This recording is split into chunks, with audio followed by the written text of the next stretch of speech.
Hello everyone, welcome back to another Tomato Sauce stream. Today we've got new leaks. New leaks is always very exciting.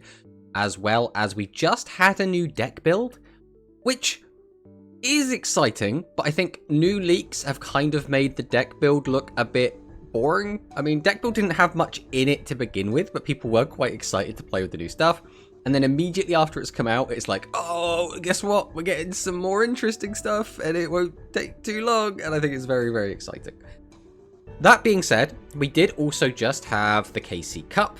So we just had like some big speed tournament going on. So we have a ban list coming up for that probably tomorrow, which is also going to be quite exciting. On top of that, we've also had a bunch of new reveals for the OCG Rush, including a brand new set, which is also very exciting. We've also just had EDO updated to have ritual summoning, which means now we're going to get some actual proper good testing for rituals without having to use something awful like Dueling Book, which is also really exciting. So we just had like a bunch of stuff all happen all at once.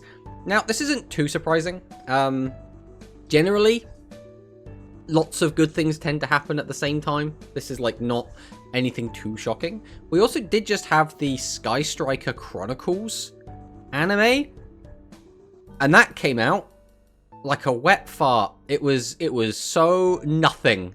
It was the biggest nothing that ever did nothing. I went in optimistic. I was like, okay, it's going to be about 10 minutes long.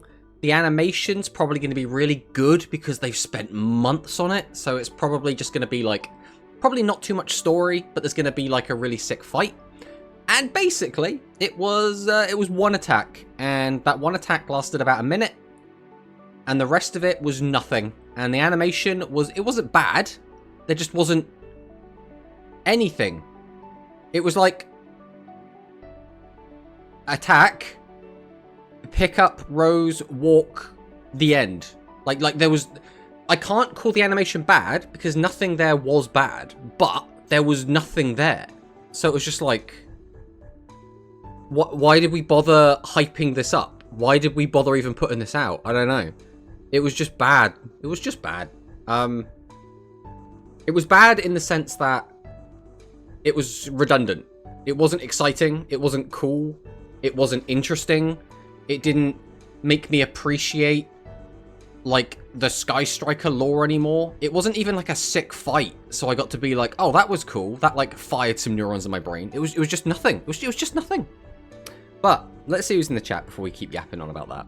We have Luis Fernando. I fusion summon Eternal Oblivion. I mean, assuming we do get Eternal Galactic Oblivion, I think that is going to be very exciting. I do think the Light Galaxy deck, like the early Fusion Light Galaxy deck, which was Extra Plasma and Eternal Galactic Oblivion, was one of the most fun decks I've ever played in Rush.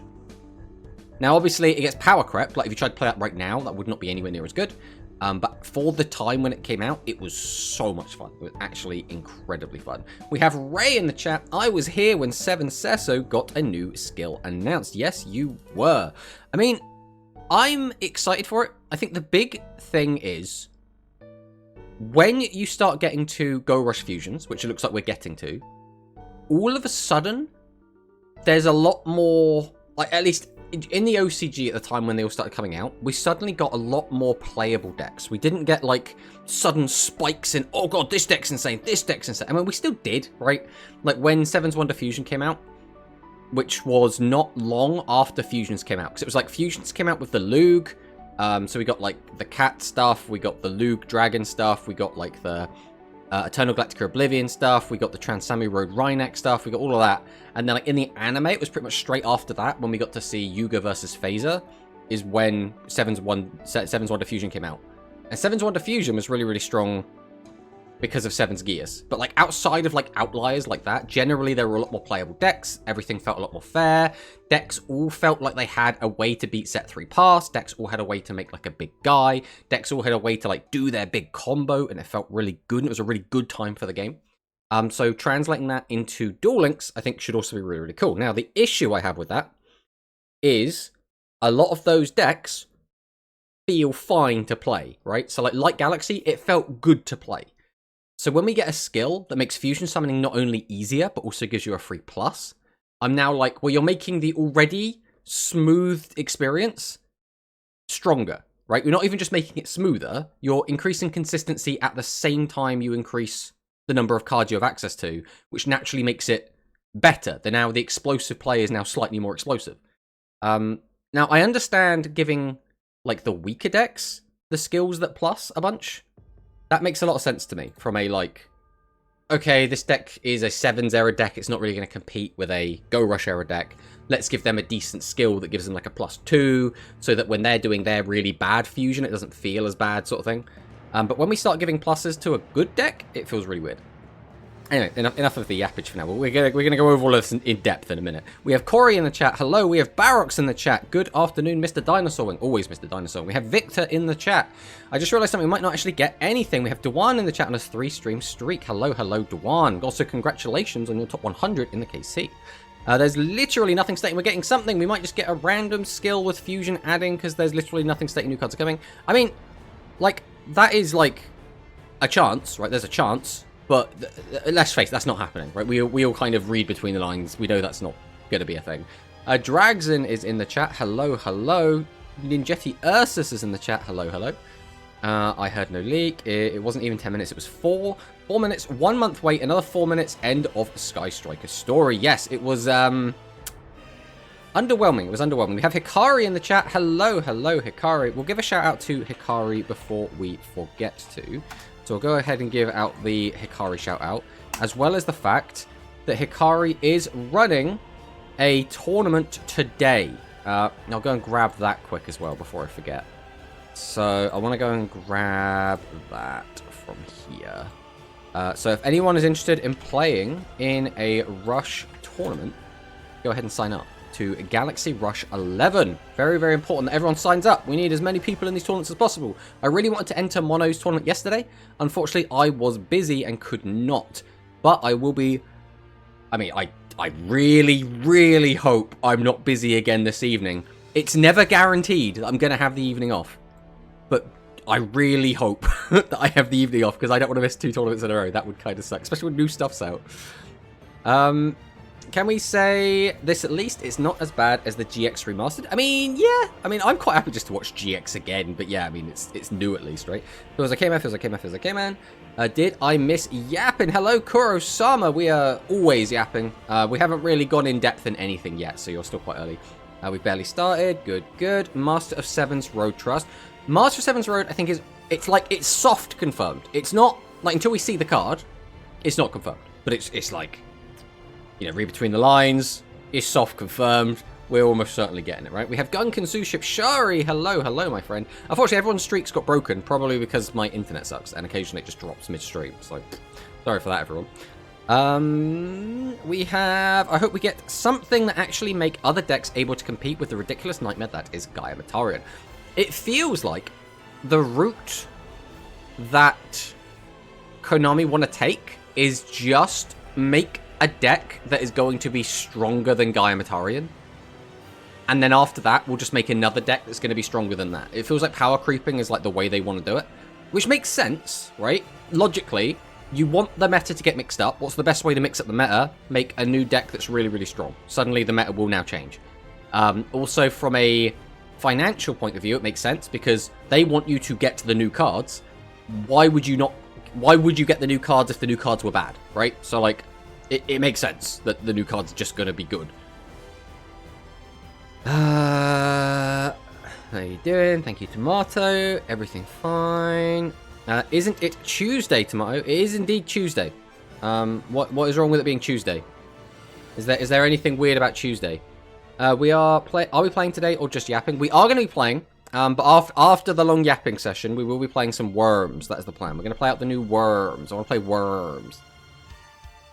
When is it ever not just yapping? Power creeping is how things have happened in Duel Links for Speed so far. Yes, I mean, right, again, it makes sense, right? Yu-Gi-Oh! In general, being an eternal format, means power creeping is always going to be a thing. But it doesn't have to be, right? Like, we could see with every new overpowered deck that comes out, we could also, like, buff an old deck. Buff its skill to make it a lot stronger, to bring it up to the power level of maybe, like, a tier 2 deck, right? Like, that is something they could do. Obviously, they don't want to, right? So, Worms, time to leave. What were you expecting? We're not going to play Dark Galaxy. Dark Galaxy basically didn't get anything new. I mean, we'll play Dark Galaxy eventually, like, I don't know, next week or something. But, like, we're not planning to, like, shoot straight into Dark Galaxy. It's obviously going to be Worms and Cyburst, the two, like, new toys. No one loves Cyburst. I mean, Cyburst is fine. No, I just double checking because my head isn't okay. Worms, time to leave. Since Gaia Matarians became a thing in Rush format, the format became much worse in terms of variety and options to counter them. Right, I hear what you're saying. I hear what you're saying, Kurosama. I would make an argument that we were already in a rough spot before Gaia Matarian came out. Because before Gaia Matarian, we were in Dragon and Psychic meta. And it was just those two decks. Now, some people would argue that having twice as many really powerful decks is better. And I think it's hard to argue with that. But it is not a healthy meta. It is just trading out one dictator for another, right? It's not really that much better. At the very least, in the meta before that, before the Dragon Fusion got their buff, we had Psychic, Matarian, Dark Galaxy, Cyber Dragon, all, like, competing. Now, obviously, there was still a, like, best deck, but all of those secondary decks were still strong enough to compete. They were still winning tournaments regularly. And then, like, further down the totem pole, we still had Worm Fusion doing well. Mirror Gear Star, Dragon Fusion was doing well. Machine Good Stuff was doing well. Light Galaxy was doing well. So in my opinion, that is what I would consider a diverse meta, which was actually a good meta. I think as soon as Mirror Gear Star F came out, we've been perpetually in, like, not a great meta into not a great meta into not a great meta. And don't forget, just because I say we're not in a great meta doesn't mean it's awful. Doesn't mean it's shit. Doesn't mean, oh, I hate the game. It just means we're not quite at that point we really want to be at, right? There's, like, the ideal point we want to be at. And then, like, way above that is, like, this is a unbelievably good meta. This is fantastic. This is ridiculous. If we're underneath it, we're like, oh, this could be better. This isn't necessarily bad, but it could be better, right? I got some day. Cybers. We've had a rough meta since October. I agree, it's just adding salt into an already open wound. It just became worse. Yeah, I mean, basically, yeah. The thing is, we have only had one event since Worms came out, so it's very hard to, like, call how that deck kind of feels right now. As well as, although Gaia is still very much the best deck, or at least it has been up until this last set just came out, it has notably been a bit weakened. Now, it's not been weakened enough, right? Like, but we have seen, like, Chemicalized rise up a bit. We have seen Psychic doing pretty good. We have seen Dragon Fusion there. We have seen Machine Good Stuff also doing reasonably well. So, like, it's getting better, but, like, it's not quite where we want it yet, right? That's how I look at it, at the very least. Okay, but Labyrinth is getting a new trap in the OCG. Labyrinth stream when? Oh, I have no intention of playing OCG, and I have no intention of streaming Master Duel. I'll tell you that right now. Trading one dictator for another, isn't that what a meta basically is? Kind of, right? So generally, it comes down to, I would define, like, a one-deck meta as, it's not really necessarily one deck, but a meta where there is very clearly 1, 2, or 3 decks that absolutely dwarf everything else, right? If the gap between the best decks and, like, the next tier down is a lot smaller, I would consider that meta more diverse, because, like, those tier 2 decks, they can still win tournaments. They will win tournaments, right? But when it's, like, so, for example, Dragon and Psychic, when they're doing so much better than literally everything else in the entire meta, and because of it, they're forcing everything else out, that is, like, it's not a one-deck meta, but it's, like, a very, very, very narrow meta. Whereas, where we have Gaia now, this is basically the only deck that is like, performing very, very well at high levels. Like, don't get me wrong, there's other decks that are, like, keeping up. But, like, if we take a look at just the last format, I mean, we can, we'll jump over here, we'll take a look at it. Like, this was the previous format after the ban list changes went into effect. Gaia Matarian had 10 wins, right? The next highest was Psychic with 3. So, nothing was close to this 10. If we go to points top 4, this is, like, the usual go-to, because it's, like, top 4 usually is reasonable. There's a lot of, like, RNG and a lot of, like, extenuating circumstances and rush, so, like, we take the top 4. 102, next highest being 18. Now, obviously, this is going to be inflated somewhat because people are going to gravitate towards playing what they can or they perceive to be the best deck. So if people think Gaia Matarian is the best deck, naturally Gaia Matarian's numbers will inflate, right? But even if you account for that, that is still 5 times the next highest, which is actually ridiculous, right? That is a absolutely ludicrous amount. And then if we go back and take a look at the numbers, like, including before the ban list changes, it was 235 to 32, which is also absolutely ridiculous. Actually, just ridiculous. But yeah. I mean, it's up to Konami. That not far off, basically. Hello, Alpaca, by the way. Welcome, welcome. I'm judging solely ranked experience-wise. It's miserable. Yes, that is another thing I will say. Ranked is always a really weird experience because ranked, a lot of the time, is going to be dictated by decks that are easy to play, along with decks that are easy to build. And because of that, it's always dominated by something, right? So, back when the Blue Eyes structure deck came out, ranked was just Blue Eyes, Blue Eyes, Blue Eyes, Blue Eyes. Then it was what? Well, even before... No, after... Was it after Blue Eyes was the Magnum Overlord era? Where Magnum Overlord was in the... Was it a deck build box? It was either... I can't remember if it was before or after Blue Eyes, but Magnum Overlord became, like, the ladder deck that everyone was on.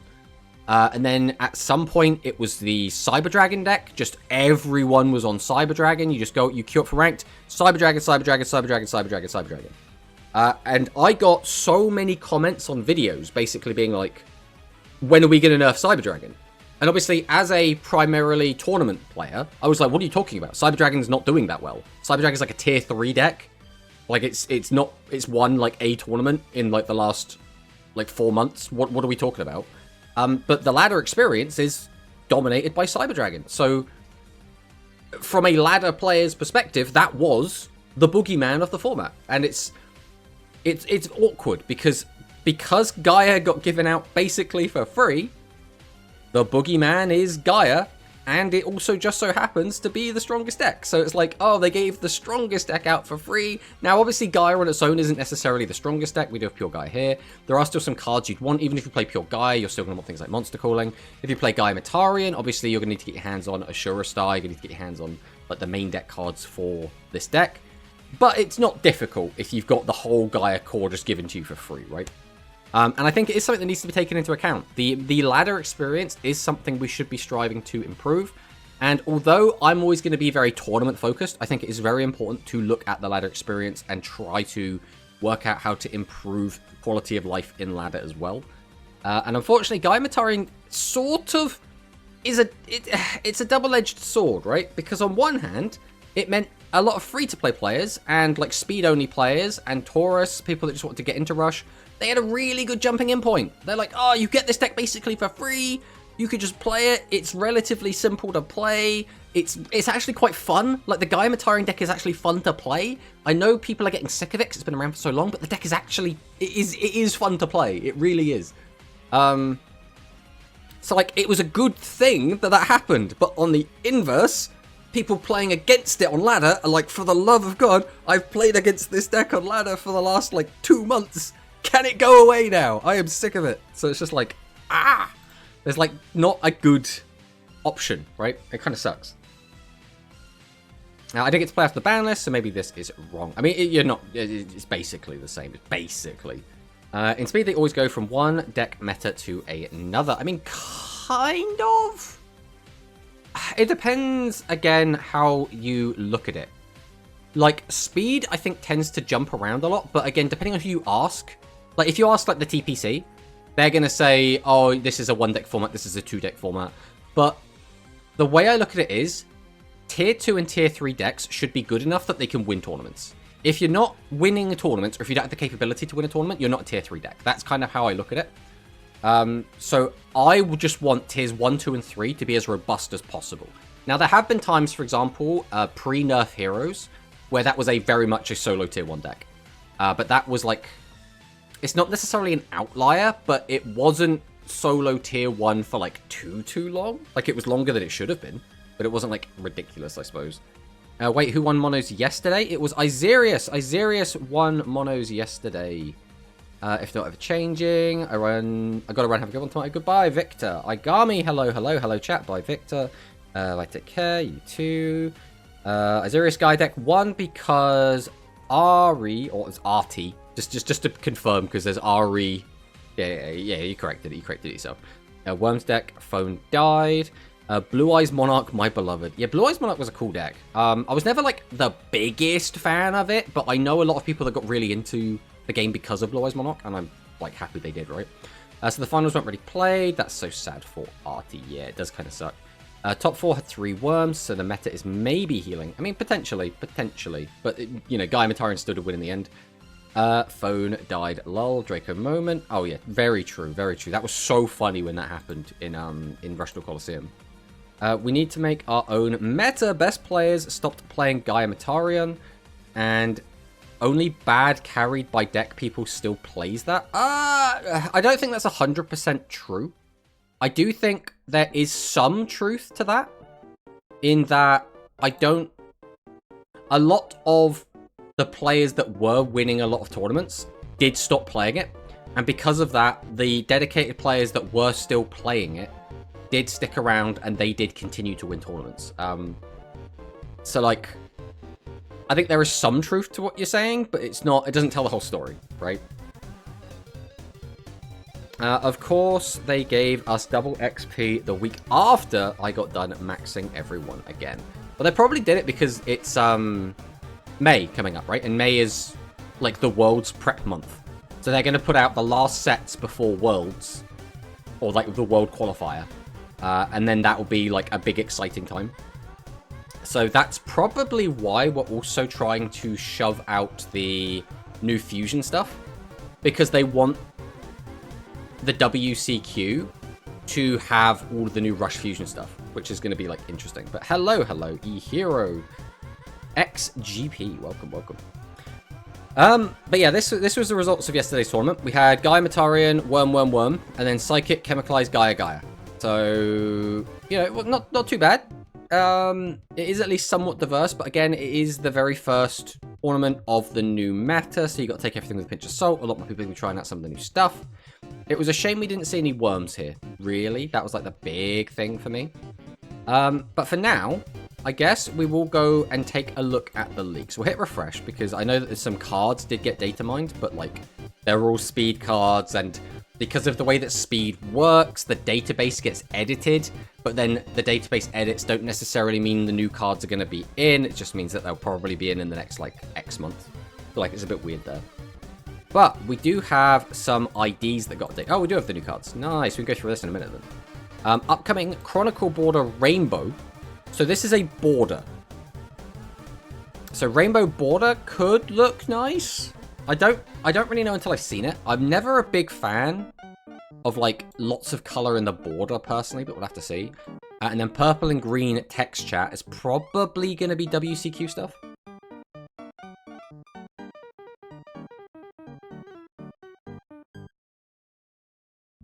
And then we're getting some adjustments to the dual timer. But by the sounds of it, this is not going to be something super helpful. This is going to be like a, I don't have to wait for 3 minutes when my opponent's gone AFK, rather than a, can I get some more time because I'm struggling, right? So then we have the card database modifications, and we immediately have some of the new Albaz stuff. So we got Albion. I'm sure a lot of people are very sad to see Albion here. We also have Albion the Branded Dragon, so we have like both versions of Albion, which I do quite like Branded. Thank you for the follow, eHero XGP. Welcome. Oh, it's probably going to make a lot of noise in a minute. Despite how many times I turn it down, it still likes to be very loud whenever we finish a goal. Yep, there it is. I swear I have turned that down 3 times and it never changes the actual output volume. So, it is what it is.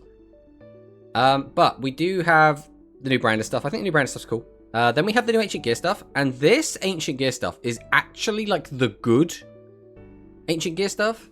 Like, Advance is really good. So when this card is activated, add an Ancient Gear spell trap from your deck to your hand. Once per turn, you contribute 1 monster, draw 1 card, apply this effect to the rest of the turn, even as the card leaves the field. You can also an Ancient Gear Golem or level 5 or higher monsters that mention it without attributing. You cannot set cards the turn you activate this card. You can activate 1 advance. So this is basically good just because it lets you get access to your other like Ancient Gear spell traps. Commander was also a really, really good one. So you can send an Ancient Gear Golem from your hand, deck, or face-up monster zone to the graveyard immediately after this effect resolves to normal summon an Ancient Gear monster. If you normal or special summon Ancient Gear Golem, you can special summon 1 Ancient Gear Golem from your hand or graveyard, ignoring its summoning conditions. You can banish this card from your graveyard to place an Ancient Gear Continuous Trap from your hand onto face-up onto your field. So it's just a really, really strong card. So Ancient Gears did actually see a little bit of competitive viability in the OCG, I think last year. And these are some of the cards that make that work. So I am actually quite excited to try and play Ancient Gears. I think this might be the next deck I try to build. But I need to like learn Ancient Gear combos. So we'll have to see where that goes. There's also like Dragon. There's Duel. Duel is also pretty good. I don't remember Statue. I do remember Tanker. Then we're also getting like the new Nouvelles cards. I don't know a ton about these. But I know that the weenie monsters that you make from them like can't be destroyed. Let me see if I can find it. If there's a card effect, the target's card is on the field when this card's targeted for an attack. Quick effect, you contribute this card. 1 attack position monster on either field. If you do special summon a level 1, special summon 1, level 2, or 3 Nouvelles ritual monster from your hand or deck. Which is, obviously, you get this out. Then if they attack into it, you contribute their monster and then summon out this one. And then it's like, you can then tribute this and their monster. And then summon out a 3 or 4 from the deck. Which gets out this one. Which then also does the same thing. So that they all do, like, a lot of wacky stuff, I suppose. Beyond that, obviously, Branded Bond. We got Branded in High Spirits. Branded in White. We got all the branded stuff. We got more Nouvelle stuff. More Dogmatica stuff. Evil Twin Trouble Sunny. I know a lot of people are probably waiting for this. I think Evil Twin is another one of those decks where just loads of people love this deck. Loads of people just play Evil Twins. Oh my god, Missing Image. That card's way too powerful for Duel Links. What were they thinking? I know. It's obscene, really. I don't know how they could put it out. Then we got the new Fabled cards, which is kind of cool. I know the old Fabled stuff, like the Fabled stuff that released like during 5Ds. I don't know the new stuff, so it's completely lost on me. I've never seen Golden Cloud Beast Marlong before, so that's also completely lost on me. Melfi's, though, we're getting a lot more of the Melfi stuff. I think Melfi's is a really cool deck that's really annoying to play against. So I might look to play this deck myself, especially if the archetype is low rarity. So I do really like the cards. And there was also like a lot of stuff you could do where you could like play like Melfi Tri-Brigade, which is a deck I did like dabble in a little bit. We got more Nouvelle stuff, Pendulum Witch, more Nouvelle stuff. There's so much Nouvelle stuff. We got Salamangrate Zebroid X. Super Starslayer Typhon Sky Crisis. Okay, very interesting. More Fable stuff. Tri-Brigade Mercuria. I'm sure so many people are actually really excited for this card. The fuck is Typhon here? No.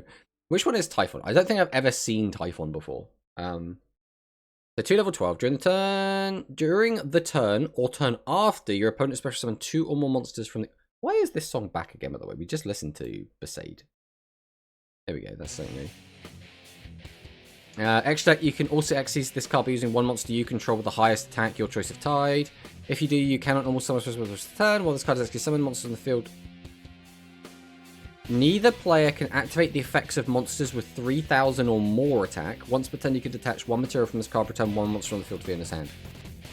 Is this, like, that bad? Like, obviously it turns off your opponent's board if they've got giant guys. Which is, it's a floodgate, but it's like, I don't know. It doesn't seem like it's a floodgate that's like that awful. I don't know. Maybe when I play against it, I'll feel differently. And then we get the Dogmatica rituals as well. So there's some interesting stuff in here. We'll have to see if any of that actually ends up coming out.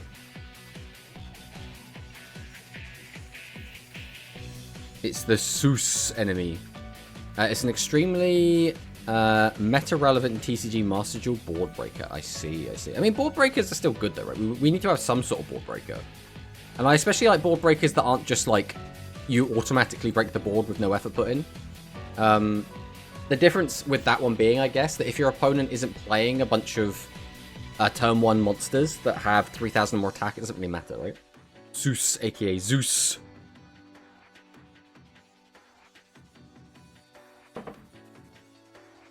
Alright, we'll go with the speed duel skills quick. And then we can get on with the rush stuff. So, at the beginning of the duel, add pendulum zones to your field. Okay, so far, so good. Reveal up to 2 pendulum monsters from your hand. Then add a pendulum monster from your deck to your hand. And if you reveal just 1 card, shuffle 1 card from your hand into the deck. So this is just generic pendulum. You don't plus, you go even.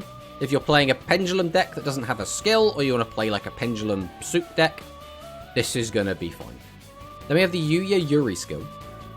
So at the beginning of the duel, add pendulum zones to your field. During the duel, you cannot normal or special summon, excluding special summons from the extra deck, any monsters except magician pendulum monsters, pendulum monsters, Odd Eyes, Performer Pal, and Predator Plant monsters. Also, Odd Eyes Venom Dragon you control can attack your opponent directly. So let's take a look at Odd Eyes Venom Dragon real quick.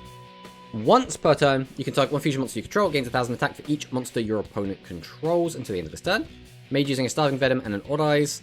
Must be fusion summoned, can then be pendulum summoned. Once per turn, you can target 1 face-up monster your opponent controls until the end phase. This card gains attack equal to its attack. If it does, this card then becomes that monster's name. Replace card's effect with that original attack. If this card in the monster zone is destroyed, you can summon 1 monster from the pendulum zone. If you do, place this card face-up in the pendulum zone. So it's decent. Obviously, getting out might be like the pain. But, you know, it can attack directly, and it's got 3,300 attack, which, you know, 3,300 direct attack is pretty big.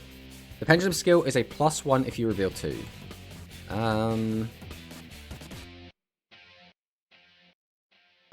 Right. Okay, yes, that's not bad then. I actually think this is maybe a little bit too good for a generic skill. But then again, it's probably fine either way, right? Ads. Time to get ads done.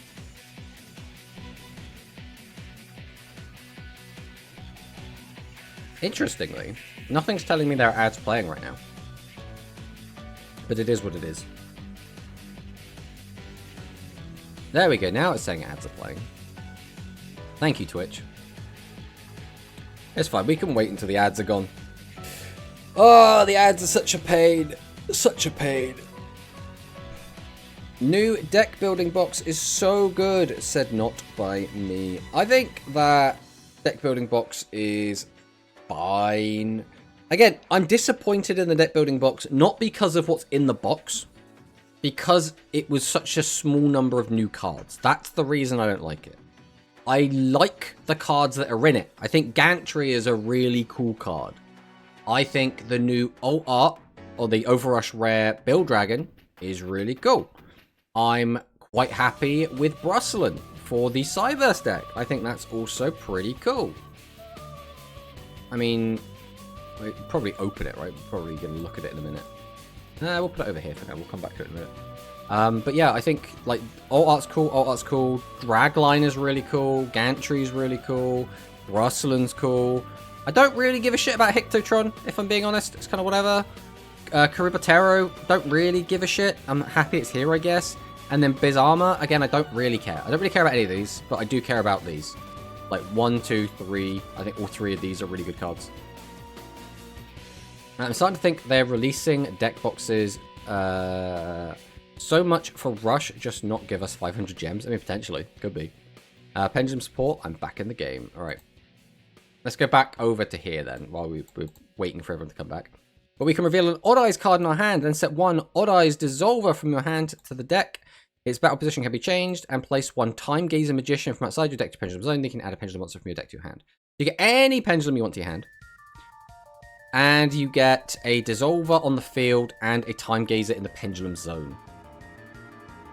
It seems like it does a lot. This is the kind of skill, though, where I feel like I would have to see it before I like fully grasp exactly what this is doing. So I'm gonna like not speak on this. I've never really played much Pendulum in the past. Like I've played like a little bit of like what are the dinosaurs called? Dynamist. I played a little bit of Dynamist, and I've played like a little bit of Pepe, but like I haven't played like a ton of Pendulum, so I'm good. I don't know. Who the fuck invited Gold Rush? What's wrong with Gold Rush? It's just a place they could just dump an extra card. Let's take a look at this one. So you can't obviously see the name because you're hidden behind the chat, right? The first Pendulum skill seems pretty interesting for something like Dynamist or Despots. Yeah, exactly. That's what I was thinking as well. At the beginning of the duel, create 2 extra copies of a random Salamangreat monster in your extra deck for each link rating from 1 to 3. You cannot normal summon or special summon except fire Cyburst monsters. On turn 2 onwards, pay life points so that you only have 100 left and draw 1 card. If on turn 4 onward, you can draw 1 card for each 1000 life points paid instead. So this is, if I'm not mistaken, this is a reference to his skill from the show, right? That's like his gimmick. He drops down to 100 life points and gets to like draw cards. I don't know if this is going to be better than the current skill we have. Probably not, but if you do get to like draw 3 cards, that could be really good. Hello, Humongous. Welcome on in. Let's take a look at the Ancient Gear kit, because this is the one that actually interests me, right? I like Ancient Gears. I think that especially the new support for Ancient Gears is really cool, so I do want to see what this actually is. You can only use the skill's 2nd and 3rd effects once per turn. You cannot normal summon or special summon, excluding special summons from the extra deck, any monsters except Earth Machine monsters. That's absolutely fair. Reveal Ancient Gear Golem, or 1 monster that mentions it, in your hand, and shuffle 1 card from your hand into the deck, then add an Ancient Gear monster from your deck to your hand. So you should have a lot of cards that mention Ancient Gear Golem, even if you don't actually have, because chances are we're not actually going to play Ancient Gear Golem, we're going to play a card that becomes it. Like, what, Dark Golem, or Ultimate Pound, or something like that. And then we get to shuffle a card away, and then we get to add it. So this isn't plussing us, but we get to search whatever we want, right? During a turn, your opponent activated a card or effect. Play an Ancient Gear Duel from your hand or deck to your field. You can then conduct 2 normal summons or sets this turn, okay? So Ancient Gear Golem and monsters that mention it in your monster zone are unaffected by your opponent's activated monster effects. So they will still be affected by triggered effects. They will still be... Hello, Raiders. Welcome. Let's address that real quick. Thank you for the raid, Starful Morning. Let's give a shout out to them, shall we? /shout out. Starful Morning. You've caught us just yapping. We're yapping about the new leaks. That's all we're doing here. But welcome on in. Hope your stream went well. So we were just reading over Ancient Gear Duel.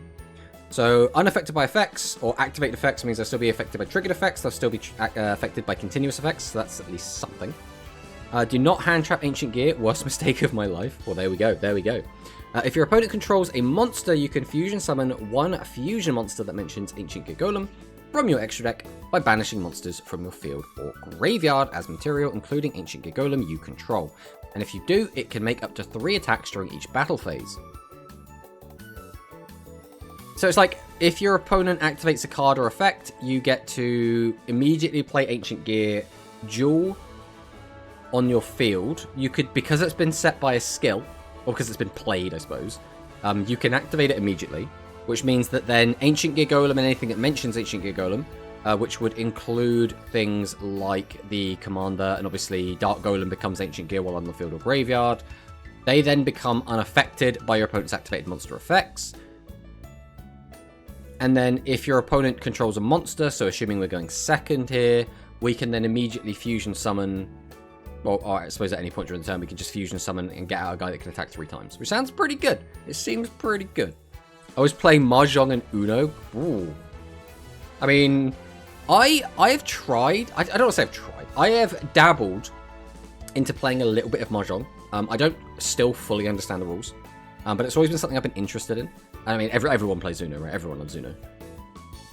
But yeah, my initial thought of this skill is it feels a little bit like the Dino skill, right? This kind of reminds me a little bit of Dinos, because the skill isn't really plussing us. Because it's like, we're getting kind of one-for-ones. And then we get a card that makes our guys unaffected by a lot of stuff that our opponent has. So this is like reminding me a bit of Dinos. But we'll see if it feels like when it actually comes out. Then we have the Spirit skill. You can only use this skill's first effect once per duel. But it only has one effect. Okay. Shuffle one non-rock spirit monster from your hand to your deck. Then add one non-rock spirit monster from your deck to your hand. Then, if only your opponent controls a monster, you can normal summon one non-rock spirit monster in addition to your normal summon set. Oh, I mean, this is clearly like pointing the finger at Amano Iwata, right? We're just like, please don't use that card. We do not want you to use that one card. Thank you very much. But overall, I'm not super invested in spirits. The ones I know is like, what are they called? The Nikitama, I think they're called. These ones. Aratama, Nikitama. These are the ones that I like know as being like somewhat playable spirit cards. But I don't really know what that's going to do. For me, the exciting thing here is Ancient Gears. So now, obviously, we are a Rush channel. We are a Rush-focused player. This is primarily a Rush-focused chat. Now we're going to start yapping about Rush. So, Luke's skill can be activated from turn 2 onwards if your constructed deck contains at least 4 level 7 Earth monsters. And all of the monsters are dragons. So we have to have 4 level 7 Earth dragons in our deck. Okay. So right now, that's what? Bunker Strike. That is Dragonic Slayer. One face-up monster on either field loses 400 attack and defense until the end of this turn. So this is relevant because the current monsters we can get out are only 23. So this now means we can attack over 26s. Which, like, that isn't bad. But the issue is 28 seems to be that new number that we really have to try and clear. So only going up to 27? Then, you can make, or you can, once per duel, send one Dragonic Slayer from your hand or deck to the graveyard to add Dragonic Scout to your hand from outside of your deck. So, Dragonic Scout, 1300 attack. If the only monsters in your graveyard are high dragon and or dragon type monsters, because once again, dragons are the most xenophobic type in Rush Duel, increase this card's level by 4 until the end of this turn. So it goes up to level 7. That will immediately turn on your Dragonic Slayer's effect. Then you can add one level 7 Earth attribute dragon type monster from your graveyard to your hand, which again, you know, Dragonic Slayer exists, so that is a card you could put back in your hand. But you could also grab Bunker Strike, or you could grab any of the other level 7 Earth dragons. Now, there aren't actually that many in the game in total, right? You can clear Gaia Fusions, I guess. You can, which is nice. But, like, if you're against Gaia, you're probably against Gaia Metarion. So you can, like, clear over, you know, their Gaia Fusion, but you're still going to be staring down the actual scary thing, which is going to be, like, a Vritra or an Ashura, right? So next up, we'll take a look at that other boss monster. This is Dragonic Demolisher. So 2500 attack, also 0 defense. This is kind of a thing. They all have 0 defense because, you know, Dragonic Slayer had 0 defense. That was kind of a thing back in early 7s. But 2500 attack, respectable. And because this is 2500 attack, and we can use the skill to reduce by 400, this can actually attack over 28s, which is very important. If the only monster in your graveyard, or the only monsters in your graveyard, are high dragon and or dragon type monsters, send one monster from your hand to the graveyard.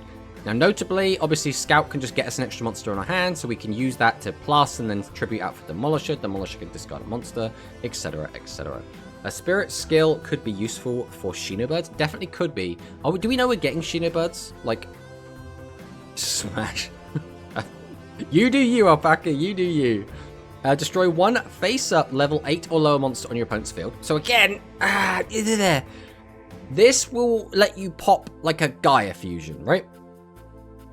This will not work on maximums. This doesn't work on Metarian fusions. If we look at the new cards that are going to be coming out, this is not going to work on Eternal Galactica Oblivion if that comes out. I believe Extra Plasma is a 9, so it won't work on that. It won't work on Master of Seven's Road, because I believe that's also a 9. There's just so many big decks right now. This just doesn't work on. Now, what would this work on? This works against Dark Galaxy as we know them, assuming they're not getting their fusions immediately. This is good into that. This is good into, like, Chemicalize, right? This is good into some of the Worm cards, but not all of them, because they do still have Build Ring, right? What the fuck? Odd Eyes Venom can attack directly. Skill getting beyond. Stupid. I mean, that is fair, Kimfriend. That is absolutely fair. It's an awkward one, because having a 3300 attack monster that can attack directly is kind of a little bit insane. I'm not really sure what the logic is of allowing it to attack directly, right? Like, when you look at what it doesn't, like, play into its own effect or anything, because its effect changes its name and effect, so it's weird. It's a weird one. You should play Mahjong Soul if you want to play Mahjong again. It's a gacha game of Mahjong. I don't know if I'm ready to get into yet another gacha game, to be honest. Duel Links is already quite, it's already quite demanding. But the other effect of this guy, then you can special summon Dragonic Slayer from your graveyard to your field and face up defense. So, what we could do, for example, is summon out Scout, add Slayer back to hand, tribute out for Demolisher, discard the Slayer from hand, then bring back Slayer from the graveyard into face-up defense position. Now, big face-up defense isn't great, but we could then use its effect to pop a back row, which is not awful, right? Mahjong Soul is only gacha for cosmetics. Oh, okay. But this card is like, it's not bad, but it's also not good, right? There's a lot that this card doesn't work on. And depending on the meta that you're in, this card could feel very meh. Depending on the matchup you find yourself in, it could also be very meh. It's an awkward one. My gut is telling me it's not going to be super good, but we'll see what happens. Venom can increase its attack. Well, yeah, it's got to 4,000, slap and direct, easy.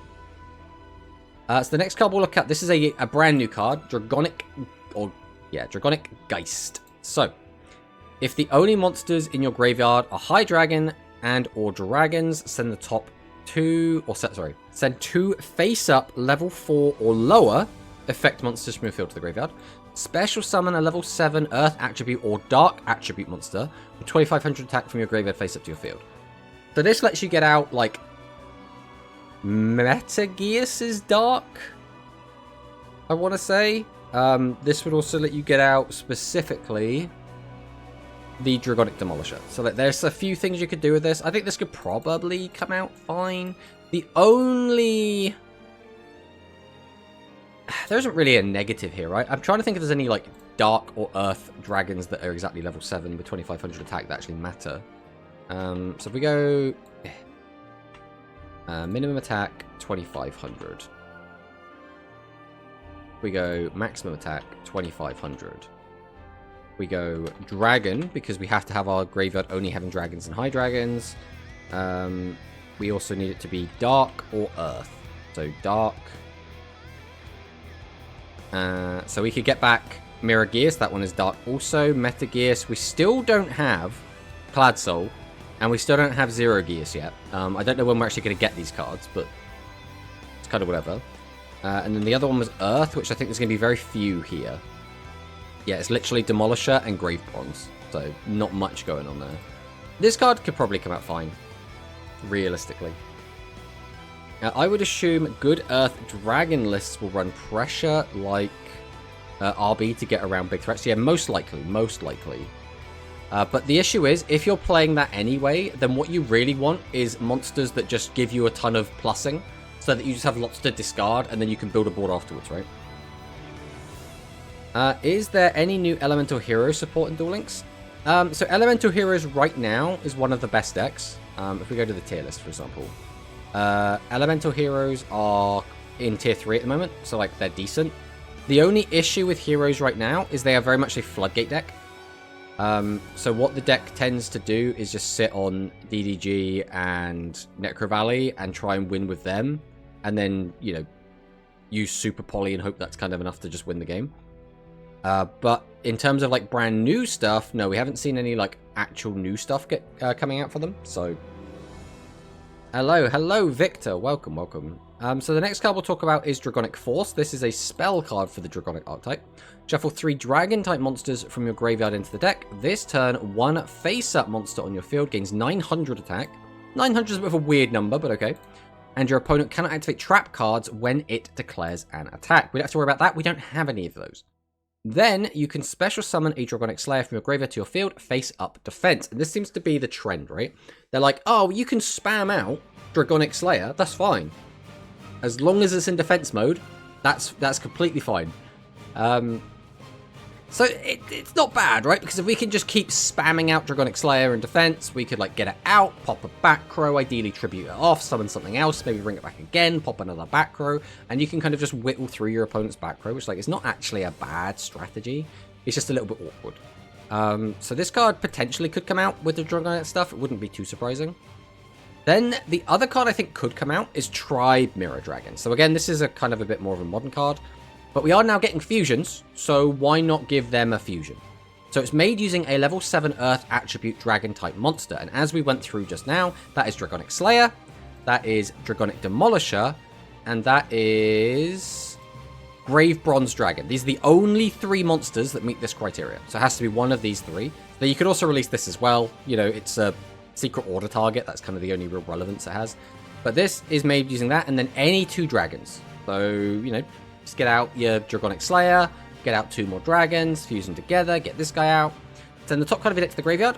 This turn, one face monster on your field cannot be destroyed by card effects. So that's only going to be relevant right now for exactly Widespread Ruin. If it attacks a defense position monster, inflict piercing damage. So this card isn't like bonkers, but it's a 3300 body that can give you protection from Widespread and piercing. Which is like, that's actually not bad. It's still quite a heavy investment. Because if you think about it, you have to summon, tribute both, get out a level 7.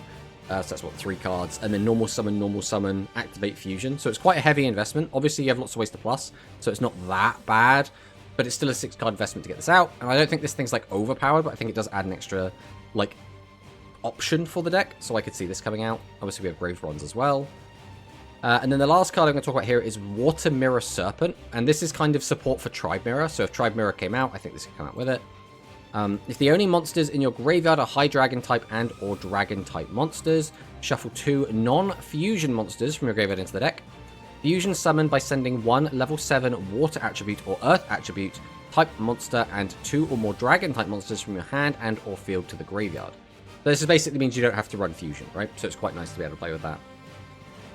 Are we getting any Go Rush characters? So at the moment, we haven't heard about any new ones coming out, and the skill leaks we have also aren't hinting at getting any new ones. So we're not expecting a new one anytime, like, really soon. We are also kind of due for a 7s character, but if we are, like, spitting out fusions, we could get, like, I don't know. I'm trying to think, like, what would be a good fusion. Like, it's just the Lug, but because we haven't had a Lug skill leaked, so that means it doesn't look like he's going to be coming like really, really soon. As well as, like, we skipped over Rovian, and we thought they'd make a big fuss about Equip Spells coming out, and Equip Spells kind of just came out, and it's just like, look, they're here now, anyway. We won't know till next week. Kawaii Trust. Kawaii we're not even close to. Yeah, we're nowhere near Kawaii. But then again, you know, we do seem to be speed running, right? Like, we kind of crept into Go Rush, and then they were like, oh, Equip Spells, go! And now they're like, oh, Fusions, go! So the next box that comes out could even just have Maximums in it. And they'll be like, keep speed running, Maximums, go! And we're just going to be like, why are we going so fast? We don't need to go so fast. But we are. Yeah, we're hyper accelerating. So it's like, why not, right? They can do whatever they want, realistically. Hello, Sakadetsu. Welcome, welcome. Hello, Mr. Tomato. Hello, chat. Welcome, welcome, my friend.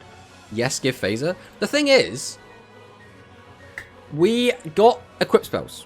So the character that you would think would come with that is Rovian. We don't have Rovian. Now we're getting fusions. The character you think we'd get with that is the Lug. We don't have the Lug. We don't have the Lug skills leaked yet. So we don't know if we're getting the Lug.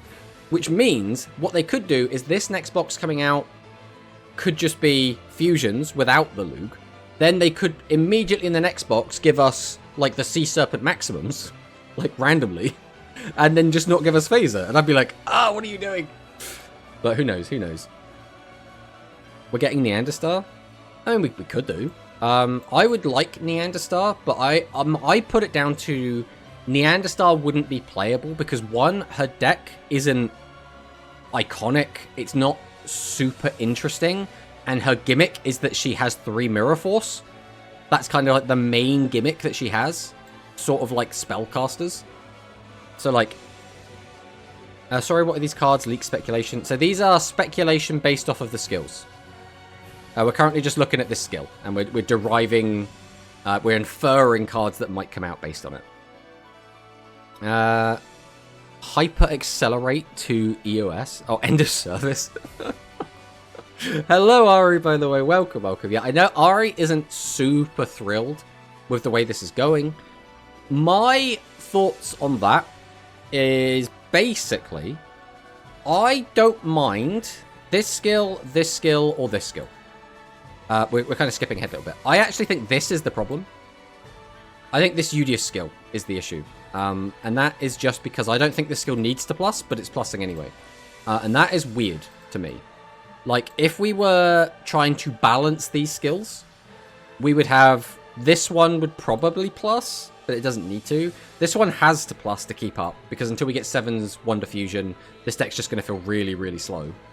And we're already, like, if we're already getting Go Rush Fusions, like, pre-7's Wonder Fusion Spellcasters is so slow by comparison. But this is already, like, a relatively fast deck for when it came out. And they're going to make it faster, and that just seems weird to me. Outside the deck is iffy to me. Hello, Parko, by the way. Welcome, welcome. Add a Forbidden Quick Play to Rushdall like Forbidden Lance. I mean, we don't have Quick Play spell cards, so we know that's not going to happen. Give us Kaizo for 7s. I would love Kaizo for 7s. At least give us his cards, right? At least give us his cards. You know what? We're getting Neanderstar. This September, Ritual plus Maximum Outerverse box. Unironically, right, they've been speedrunning so much they could get there. If they wanted to, they definitely could. Make more sense than the Luke. She was the first to fusion. That still doesn't make sense though, Darth Victor, right? That is the most like paper thin argument you could make. Don't forget as well that Victor was the one who said there was no way we were going to get Manabu as a playable character until the Maximum came out. So, you know, I personally don't think that it is a good argument, because like by that logic we would have Yuna, because Yuna played a duel already, right? But we're not going to get, realistically, I think most people are under the assumption we're not going to be getting Yuna until Celebros comes out, right? Oh, I see. Yeah, also outside of deck is iffy to me. Yeah, absolutely, absolutely. I'm just not a fan of these multi-search / outside of deck skill direction. I think those kind of skills are fine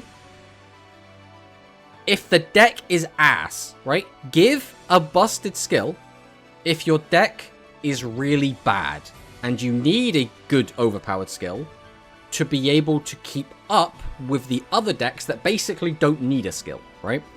The issue I have, and this is the same issue I had with speed as well, if your deck is already good, why do you then need a really good skill on top? That is my issue. And I think the logic they're probably using is, well, we've got Gaia in the game now, and we don't want to nerf the Gaia deck, so whatever we put out now has to be better than the Gaia skill. And I'm now like, why? Just nerf the Gaia skill. I don't know, it's a weird one. It's a very, very strange, like, time to be in, I think. Searching a non-searching game is bad. Shocking. Again, I think searching is fine if your deck is basically terrible. Like, let the bad deck search. I think that's completely fine. Completely fine. But if your deck's good, why are you letting good decks search whatever they want, right? That seems so weird to me. The decks themselves, I don't know enough cards to judge properly. I just hate the general direction. But again, so one thing you have to take into account is like this.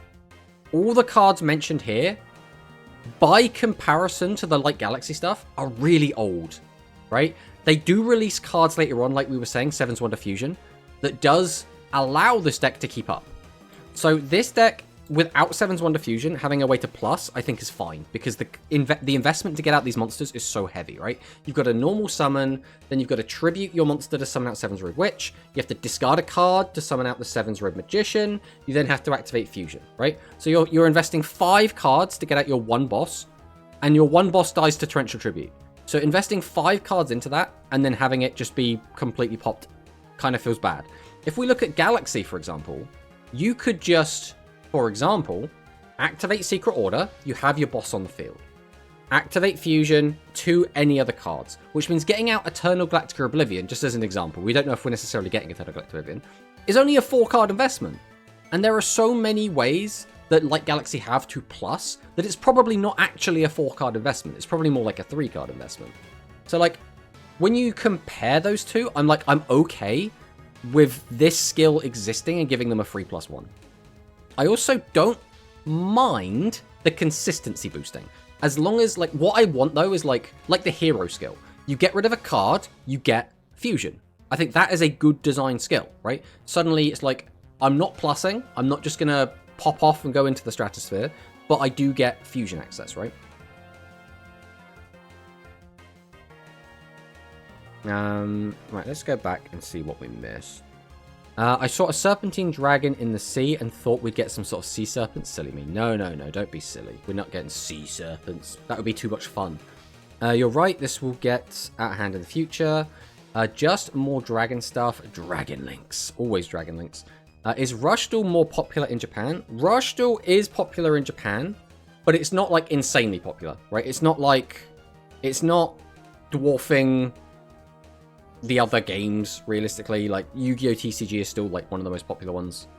But it is more popular over there than it is over here, notably because they have the cards, right? Yes, it's extremely popular in Japan. Yeah, it's more popular. I don't know if I would stretch to extremely popular. Like, Japanese locals still don't get particularly big. It is definitely more popular over there, but I don't like misleading people into thinking, like, oh, it's huge. It's, like, the biggest thing ever. It's, like... It's in the top 10 card games in Japan. It's not like crazily popping off, but it is in the top 10. So, like, take that like how you will, right?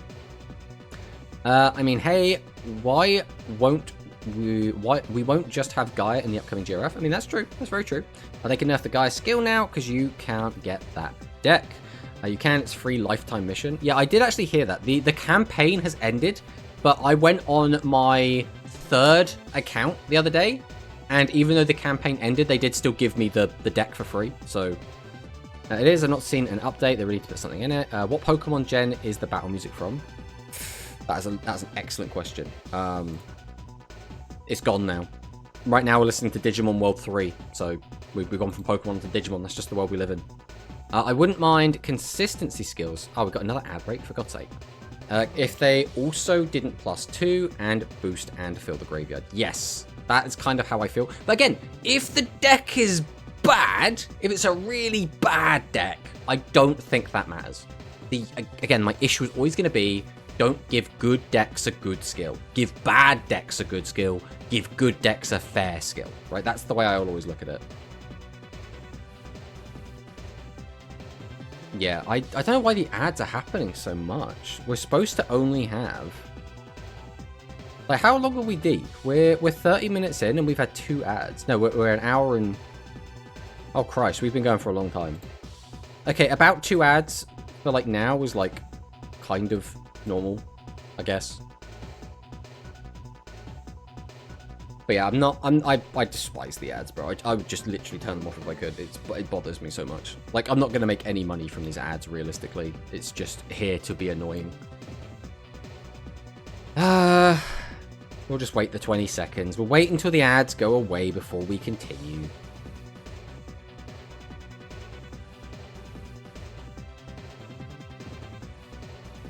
Ten seconds. 9, 8, 7, 6, 5, 4, 3, 2, 1. Alright, everyone should be back now. So the new 7 skill power crept all the previous ones back to day 1 skill design. What do you mean by that, Monosync? You're going to have to break that down for me. The new 7 skill power crept all the previous ones back to day 1 skill design. Well, the new skills should be better than the old skills, right? That just makes sense. That's yeah. No matter what, power creep is always going to be a thing one way or another. Thought so, but thought I'd double check. It's black and white regular battle thing. There we go. I like the Yuga skill. It feels balanced. It lets you do your plays, but not just make you pause so much. Yes, I do think that is also a fair statement.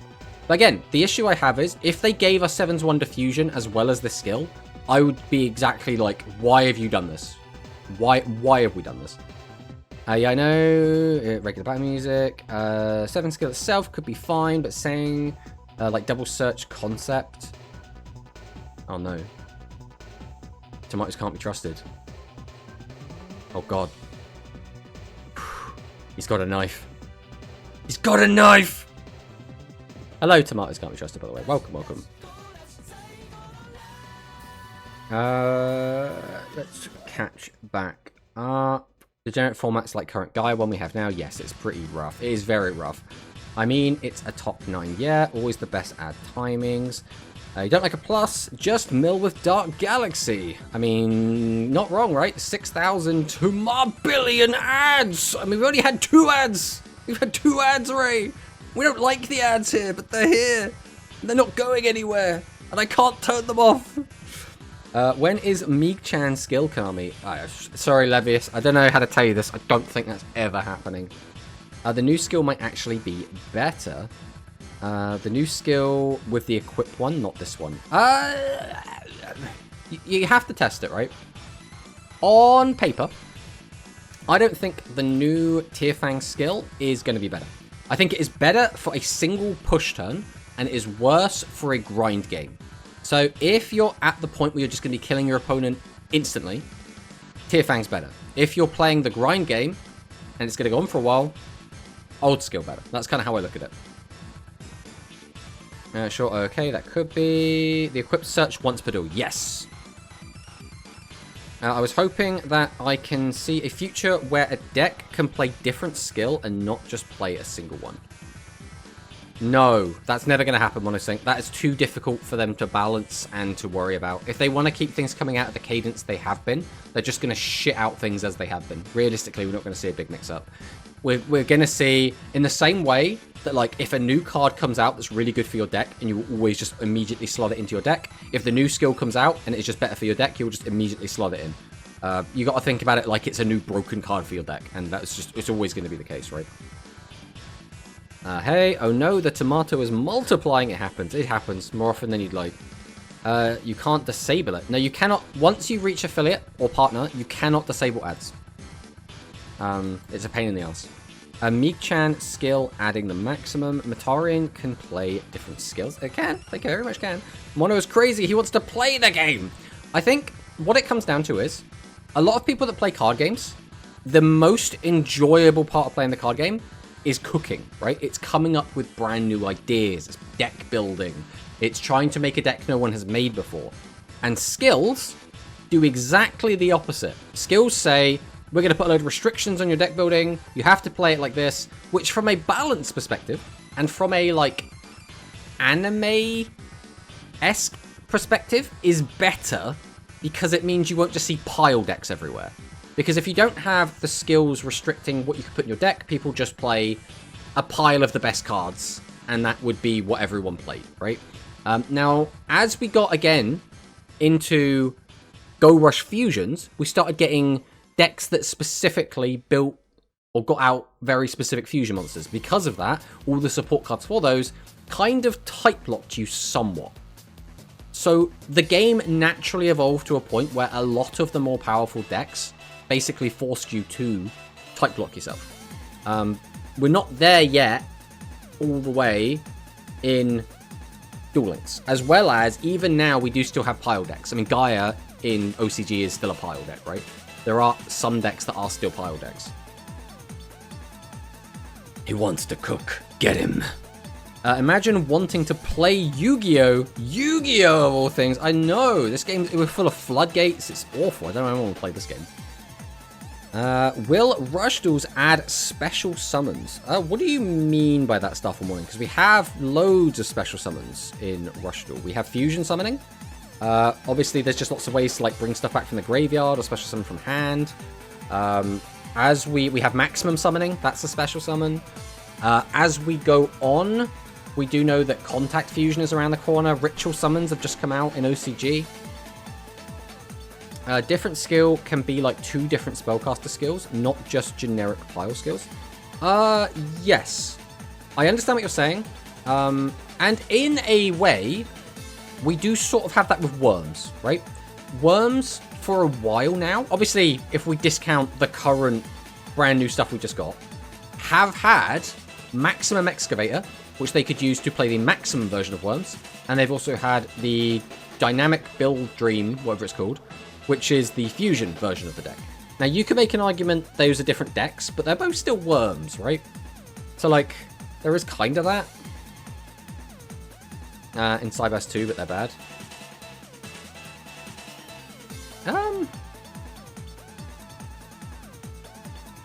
Again, it kind of depends on your perspective, right? I think, realistically, in order, every time new skills come out, every single time, we get skills that come out at the same time. So usually it's like with a character release. People very quickly identify the good skill and the bad skills. Like this happened with every single character we've had, right? It's like, Zuijo came out. Okay, this is the good skill, this is the bad skill. Manabu came out. Okay, this is the good skill, this is the bad skill, right? Now they introduced Ritual in the physical game too. Is that Sonic Colors boss fight thing? Yes, it is. Yes, it is, Ray. Yes, it is. I'm glad you noticed. Did we finish? Yeah, we did. We finished all of the Dragonic Stay Out stuff. I guess we'll go on to the... We're going to skip this one for now, because this one I find really hard to quantify. So we're going to skip that for now. What we might do... Can we move this over a bit? Is this going to make life, like, way harder or way easier? I kind of just want to show the Udius skill, but it's not easy to do. I could turn off the chat for a sec. Let's turn off the chat while we're looking at this, just to make life a little bit easier. So Udius skill can be activated from turn 2 onwards if all of the monsters in your constructed deck are galaxy monsters. Notably, this does not say light. This does not say dark. This just says galaxy monsters. So maybe we're not being quite as xenophobic to the other side. Send up to 2 fusion or level 7 light monsters from your hand to the graveyard. Now, notably, level 7 light monsters could mean Galactica Oblivion, could mean Extraplorer. There's lots of level 7 light monsters. Also, sending Fusion to the graveyard is a bit weird, but Extraplorer's effect does get it back, so... Then, draw 1 card for each card sent. So if we're using just this, we can do this as many times as we want. Once per turn, obviously. But this is not specifically like once per duel, twice per duel, whatever. This part of the effect we can use as much as we want. If we sent Galactica Oblivion twice per duel, we can add 1 Extraplorer, Fusion, or Secret Order from outside of your deck to your hand. Secret Order makes sense because we can use it to get back Oblivion, right? Extraplorer makes sense because we can use it to get everything else going. And Fusion makes sense because, again, it's a Fusion deck, right? So what is Extraplorer? I guess we will... I mean, we kind of already have it over here, right? Where is it? Over here? The Extraplorer. So level 7, light galaxy monster. Its stats are like okay. Its attack stat is kind of bad. 23 is just, it's, yeah, we can't, it's not good. It's not good. We can make up for it, but it's not good. On defense, we always want to have like 25, right?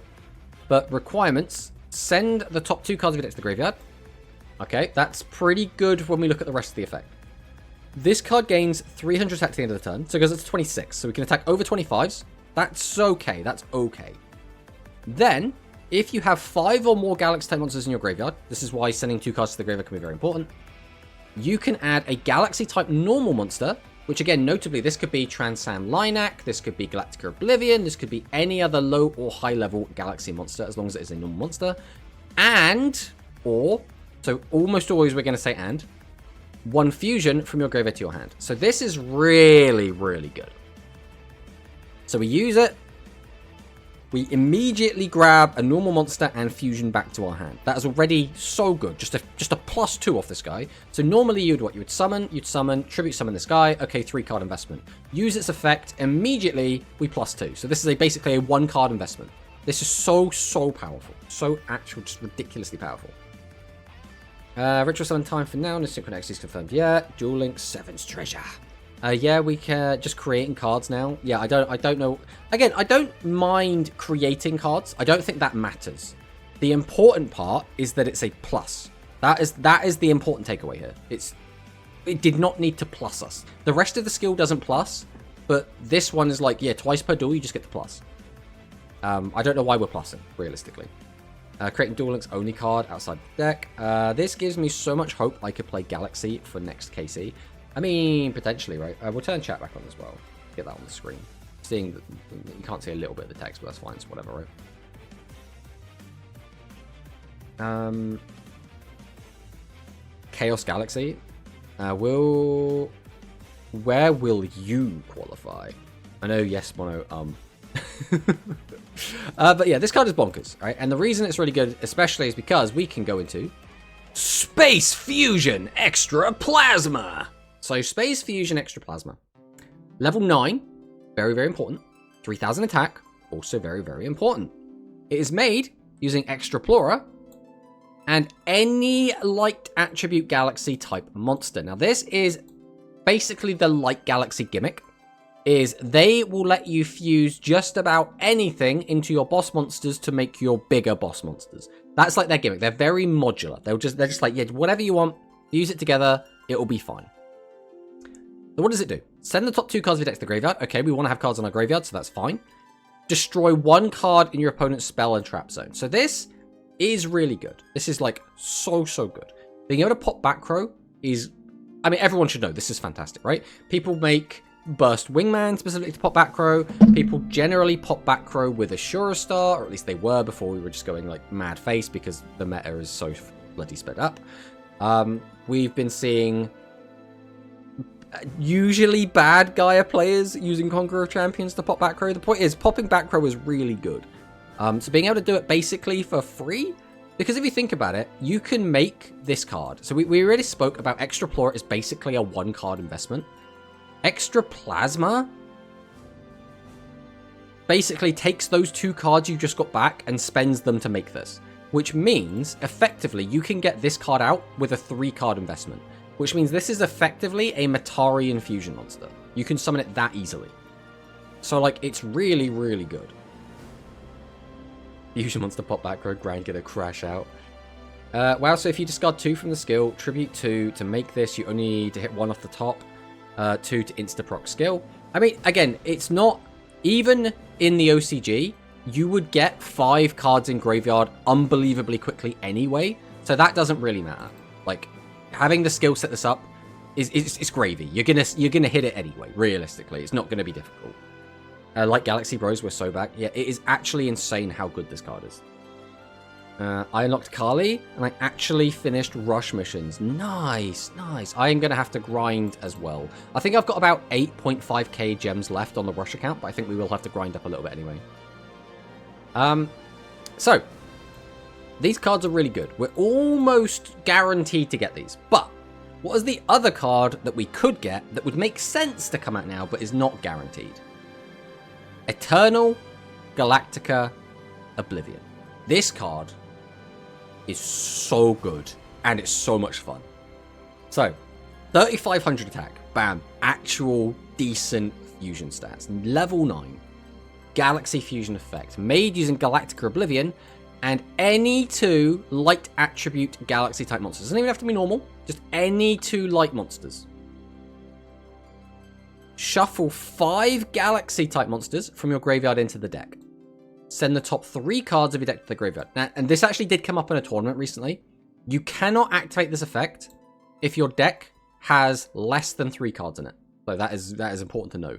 Even though you're going to be putting 5 in, so you will always be able to mill 3, you physically cannot activate this effect if your deck doesn't already have 3 or more cards in it. This turn, this card cannot be destroyed by your opponent's trap card effects, so Widespread Ruin right now. Then, you can make this card gain attack equal to the number of monsters in your graveyard times 300 until the end of this turn. So we're getting rid of 5 monsters from our graveyard. Then we're going to send 3 more cards, which might be monsters, and its attack is going to absolutely skyrocket. So it's quite easy, at least in OCG, to get this thing up to like 7,000, 8,000 attack, realistically, it's not usually that difficult to get this thing to be really, really big. And this is one of the cards that we were a little bit worried about when we heard that the game was going to be only 6,000 life points, because whenever you get these big OTK bombs, it gets a little bit scary, right? If this guy comes out and he gets absolutely ridiculously huge, and you just can't deal with it, you just kind of get screwed, don't you? So actually, one of the very first Rush deck profiles I made, we'll mute this ridiculousness, was Light Galaxy. So this is basically what the deck looked like when it first came out in OCG, like as in like the fusion variant of this deck. Now obviously some stuff's going to be very different. We don't have Monster Reborn, we don't have Barrier Statue, we don't have Mirage Dragon. But what are some of the takeaways and cards that we could like infer are coming from this? Realistically, we're probably not going to be seeing our Dragon Boy that reduces our opponent's attack. I don't think we're going to get the improved line act that pops a weakened monster. But a card I do think we could get, or cards I suppose I think we could get, is Riker and Galacticara Eve. I think both of these cards could potentially come out. Young Tomato. Yeah, like a year. When did this come out? Yeah, 1 year ago. So I was so young a year ago, man. Couldn't believe it. Couldn't believe it. Can you equip it with Galactica thing? Yes, you can. You guys should cry with me. Hikari streaming her pools into straight tears when she pulled this card. Nice Kanzaki impersonation. Another card people will just solo drop on board to make Worm cry. Oh yeah. Well, so that can't come out like ever. I mean, it's gonna come out, let's face it. Oh my god, is that Young Tomato? You can. Vanguard character you won't meet for a long time. Who is Kanzaki? Kanzaki from Vanguard. I'm googling this quick.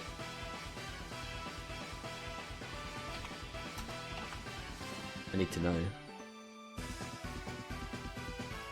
Oh, I didn't really like him. I almost actually forgot he existed. I was not a fan. I was not a big fan. If your opponent has level 7-8, you can equip Zypho, sure. I have eyes only for Kai. Well, until Ren. But you're at like episode 18. Is Ren not appeared yet? I assume by 18, you've probably finished off with... Is it Goki? Is Goki... Goki should be like the Antag right now, right? Nope. I have no idea we're at episode 18 then. They're doing the tournament. Oh, they're doing the shop tournament with like Aichi's first big tournament. It takes so long to get into Vanguard, man. But anyway, let's go back and take a look. So the first card we talked about was Galacticara Eve, right? So this card is pretty cool. Its stats are a bit low. But if you have no other monsters on your field, send one Galaxy-type monster with 1600 or more attack from your hand to the graveyard. So obviously this is going to be Transam Linak or a boss monster. Send this card from your field to the graveyard and draw one card. Then if you have 3 or less monsters in your graveyard, draw one card. So what you could do basically is you summon this out, you discard a card, send this card to the graveyard so you've -2'd yourself, and then you can draw 2. So this is just filtering. It's not bad, because again, you can use this to just like get stuff in the graveyard ready to use like extra plasma sort of thing. But it's not anything crazy. But what you can also do with it is make Galactica Fuse Eve, which is made using Galactica Eve and any light attribute galaxy type monster. And its effect is you can place a fusion from your graveyard near the top or bottom of your deck to draw one card. So what that means is you can put fusion on top and then immediately put it into your hand. Or you can put it on the bottom and then just go for a draw, right? So pretty good, all things considered. Thank you for the follow, Kyugi chap. Always do appreciate. I have eyes only for Kai. They're doing the tournament. The big one. The nope was for Ren. I see. Do you not like Ren? Ren's so good. What are you talking about? Once Hikari hits season 3, it's gonna be so cinema. I do want to see that. It's too bad Hikari doesn't do watch-alongs anymore because she hates all her entire community. Because like she could just be watching Vanguard with the community, right? But instead she despises every single person in her Discord and refuses to allow them to experience this with her, which is it's disappointing, but it happens. The tourney they do to qualify for the national tournament. Yeah, that's the one. I love the expectations versus what the reality will actually be. I don't know if I like Ren. He hasn't appeared. Oh, I mean, again, I don't know where you're at right now. True, not true. Hikari is such a hater. Yeah, it's a shame. It's a shame. But so we get to draw a card, which is nice. But then we can special summon a Galaxy normal monster from your graveyard face up to the field. Chances are we have a Galaxy normal because we probably fused it into Eve.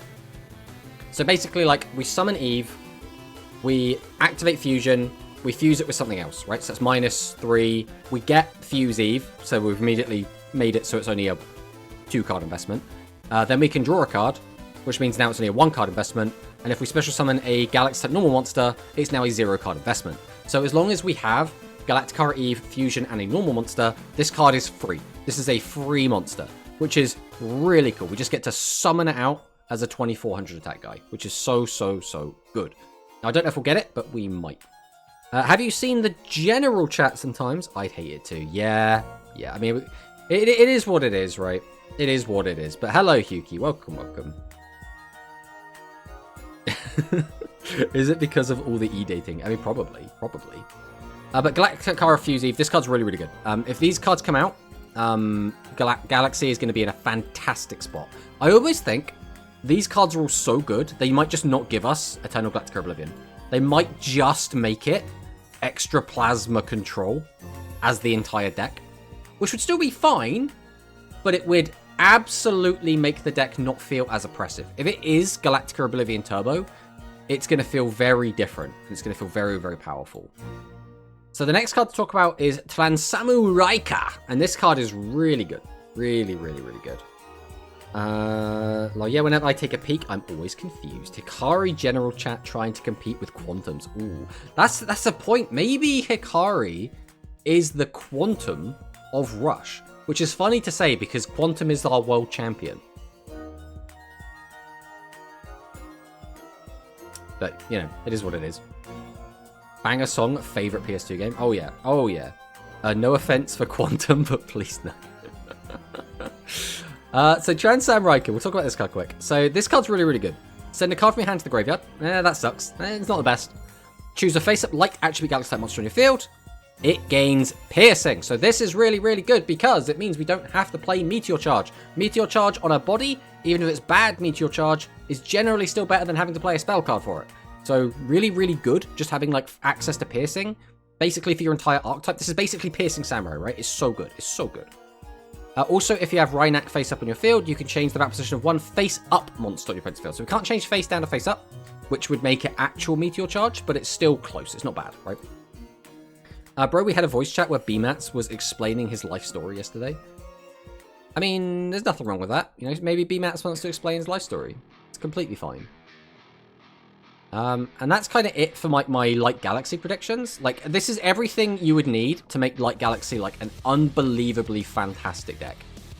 So you just give us Extra Flora, Extra Plasma, Eternal, Galactica, Galacticara, Transamu Riker. If we get all of that, bam!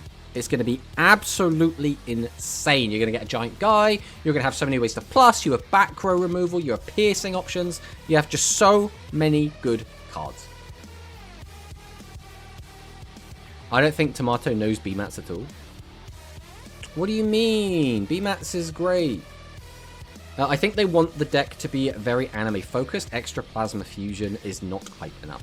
I agree, and that's why I'm talking about Eternal Galactic Oblivion. I do expect this to come out, but at the same time, if it didn't come out, I wouldn't be, like, shocked, right?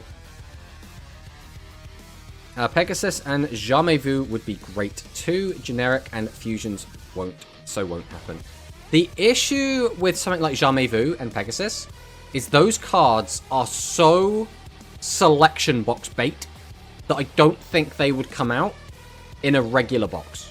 Like, giving us Jamais Vu and not having it being in a selection box just feels wrong. Because it's like, it's spell recycling, which is like so rare, as well as a free plus. It's so good. It's so good. can we have Eternal tomorrow? No. No, Hikari, you're not allowed it tomorrow. Tomorrow's going to be probably the speed ban list. That's what you have to look forward to for tomorrow. Yeah, because we know Sunset Rebirth is in the next selection box, Copium. Would you want Sunset Rebirth? Like, legit, have we thought about this? Sunset Rebirth is so good. And some decks can take absolutely insane advantage of it, right? You can, like, slap a 2500 defense monster on the board. And, like, some decks will just really struggle to deal with that. Like, what you're basically saying is you want to, like, nerf, for example, like, Chemicalized. Like, that deck is going to do nothing against a set 2500 defense monster that can't be popped. Can we have Eternal today? Ooh, no. Unfortunately, Hikari, you're probably going to have to wait until next month. And probably, like, middle towards the end, or towards the end of the month, realistically. Also, even if it did come out, how would you get it? Are you going to swipe? Are you going to spend a load of money just to go through this box, Hikari? And then we have our final skill for today.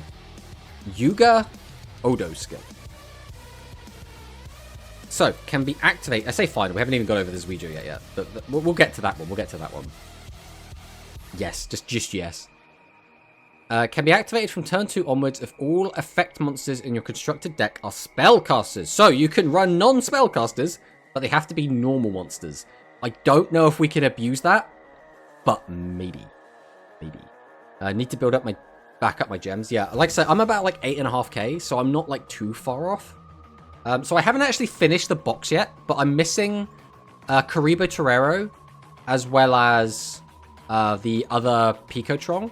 So I've got like all of the important cards, so I'm just like, I could just sit on that and just leave the box like half completed. And then if I need these cards later, I can go back into it, but I don't think I will. Oda Yuga skill lets you secret order summon Chromatographicus. It does do that. It does do that. You're not wrong. Only at 1.5k? Ooh, that's not where you want to be. See, this is exactly the reason I split my speed and my rush accounts. So, we haven't had anything new rush in so long that, like, this new box came out, and I was like, well, I've already got tons of gems saved up. I'm completely fine for it. And then my speed account is also looking fine. Like, my speed account's already, like, back up to, like, 6k gems. Ads should be starting soon. So I want to wait until that shit happens. And we can get through that. We shouldn't have a third advert already, actually. Why are we getting a third advert? I hate adverts so much. Branded in Duel Links. Hello, Saka. Yeah, the branded cards look cool. I am actually really looking forward to branded. Unironically. I finished the deck build box and now at 80 gems again. That's always the way. It's always the way. I already cleared the new box and I still have 8k gems. There we go then. I think I would be at about 7.5 if I did finish like the rest of it off. With new Vels and Melfi. I back with water. I was here just silent. Ashe. Yeah, the new cards look cool. There's the ads. Right, I'm now being informed the ads are here. So anyone that is hit with the ads, I mean, I guess get stuffed. Everyone else, we're just going to wait a minute and 20 for them to go away anyway. 2 branded cards every box from now until EOS. I mean, potentially. I mean, how many have we got in this box? 1, 2, 3, 4, 5. Is it just those 5? It depends how we consider Dogmatica. Like, do we consider those branded cards? Like, everything's a branded card if you're brave enough. I don't know what this card even does. Oh, this is a Tri-Brigade card. I see. So once the ads are gone, we will continue yapping about the Yuga skill. This is like the last big one. I still don't really know what's going on with this video skill. It's really hard to predict what we're going to get with that. Dark Magician was a branded card even. Real. I mean, it was a bit of a weird one, but I guess so was Red Eyes Black Dragon. Just got done with one box going save up some gems to pull more later. I think that's probably sensible. I think it's very sensible for a player to work out what they need / what they want. And then make the hard decisions, right? You're not going to believe this 69,000 Caratillion ads. Yeah. I don't know what to say, Ray. We shouldn't have had a third ad by now. We should only have 1 set of ads per hour. And we've had 3 sets of ads in less than 2 hours, so... I don't know. I don't want to tell you. I don't like the ads, but they're doing it. They're doing it. But, reveal 1, Seven's Road Magician, Seven's Road Witch, or Swordsman of Roadstar in your hand. Then add up to 2, Fusion, Seven's Road Magician, Seven's Road Witch, or Swordsman of Roadstar from your deck or graveyard to your hand. If you added 2 cards, send 1 card from your hand to the graveyard. Now, why is it this skill has this little line of text on it, but the Dragon Fusion skill doesn't have this line of text on it? This seems like we're just picking on Yuga, when in fact, we should be picking on dragons, because dragons are cringe, right? Now, that might be a controversial thing to say, but I think it's true. Ads is probably different based on region. I only got 1 so far. Well, there you go then. I'm just getting like the pop-ups telling me that ads are coming. But let's go through and take a look at the cards that we're probably getting. So Master of the Seven's Road. So this card is really good. It's really good. So the issue that we've had with the 7/spellcaster deck so far is it sucks into set monsters. So it's actually not bad if your opponent puts everything in attack, but it's really bad at doing piercing. Dragon skill nerf incoming. Oh, could you imagine? Could you imagine, Dwan? I would love that so much. Tomato coming for the Scaly community. Nah, Scalies are fine. It's just dragons. Really. But this card is made using Seven's Road Magician and Seven's Road Witch, both of which are heavily mentioned in the skill. This is why we're predicting we're going to get this. This card, this is a continuous effect, by the way. This is very important. Continuous effect means we will have this effect live during ours and our opponent's turn. Very, very, very important. This card gains attack equal to the number of dark attribute spellcaster type monsters with different names in your graveyard times 300. If you have 7 or more dark attribute spellcaster type monsters in your graveyard, this card inflicts piercing damage. This card is insane. So if we get those 7 cards in the graveyard, we're gaining 2100 attack, which means we have, well, we don't have to, because technically to get those 7 or more, they can be the same name. To get the attack boost, they have to be different names. So it's not strictly the same, but usually we'll have around 7 different ones with different names in the graveyard. So this guy's going to be around 5,100. And that means he's 5,100 during our opponent's turn, which means even if he gets slapped with a TSA, he'll drop down 18 and still be above 3,000 attack, which is so good. It's sort of like Heavy Excavator in that way. But just having access to a big piercing guy means this deck is actually going to have legs, right? Now, you can just make this guy and sit on him like a big maximum as well as 2 other guys. We have just a way to just beat through set 3 pass, which again, in the current metagame, not as important, but in most metagames is very important.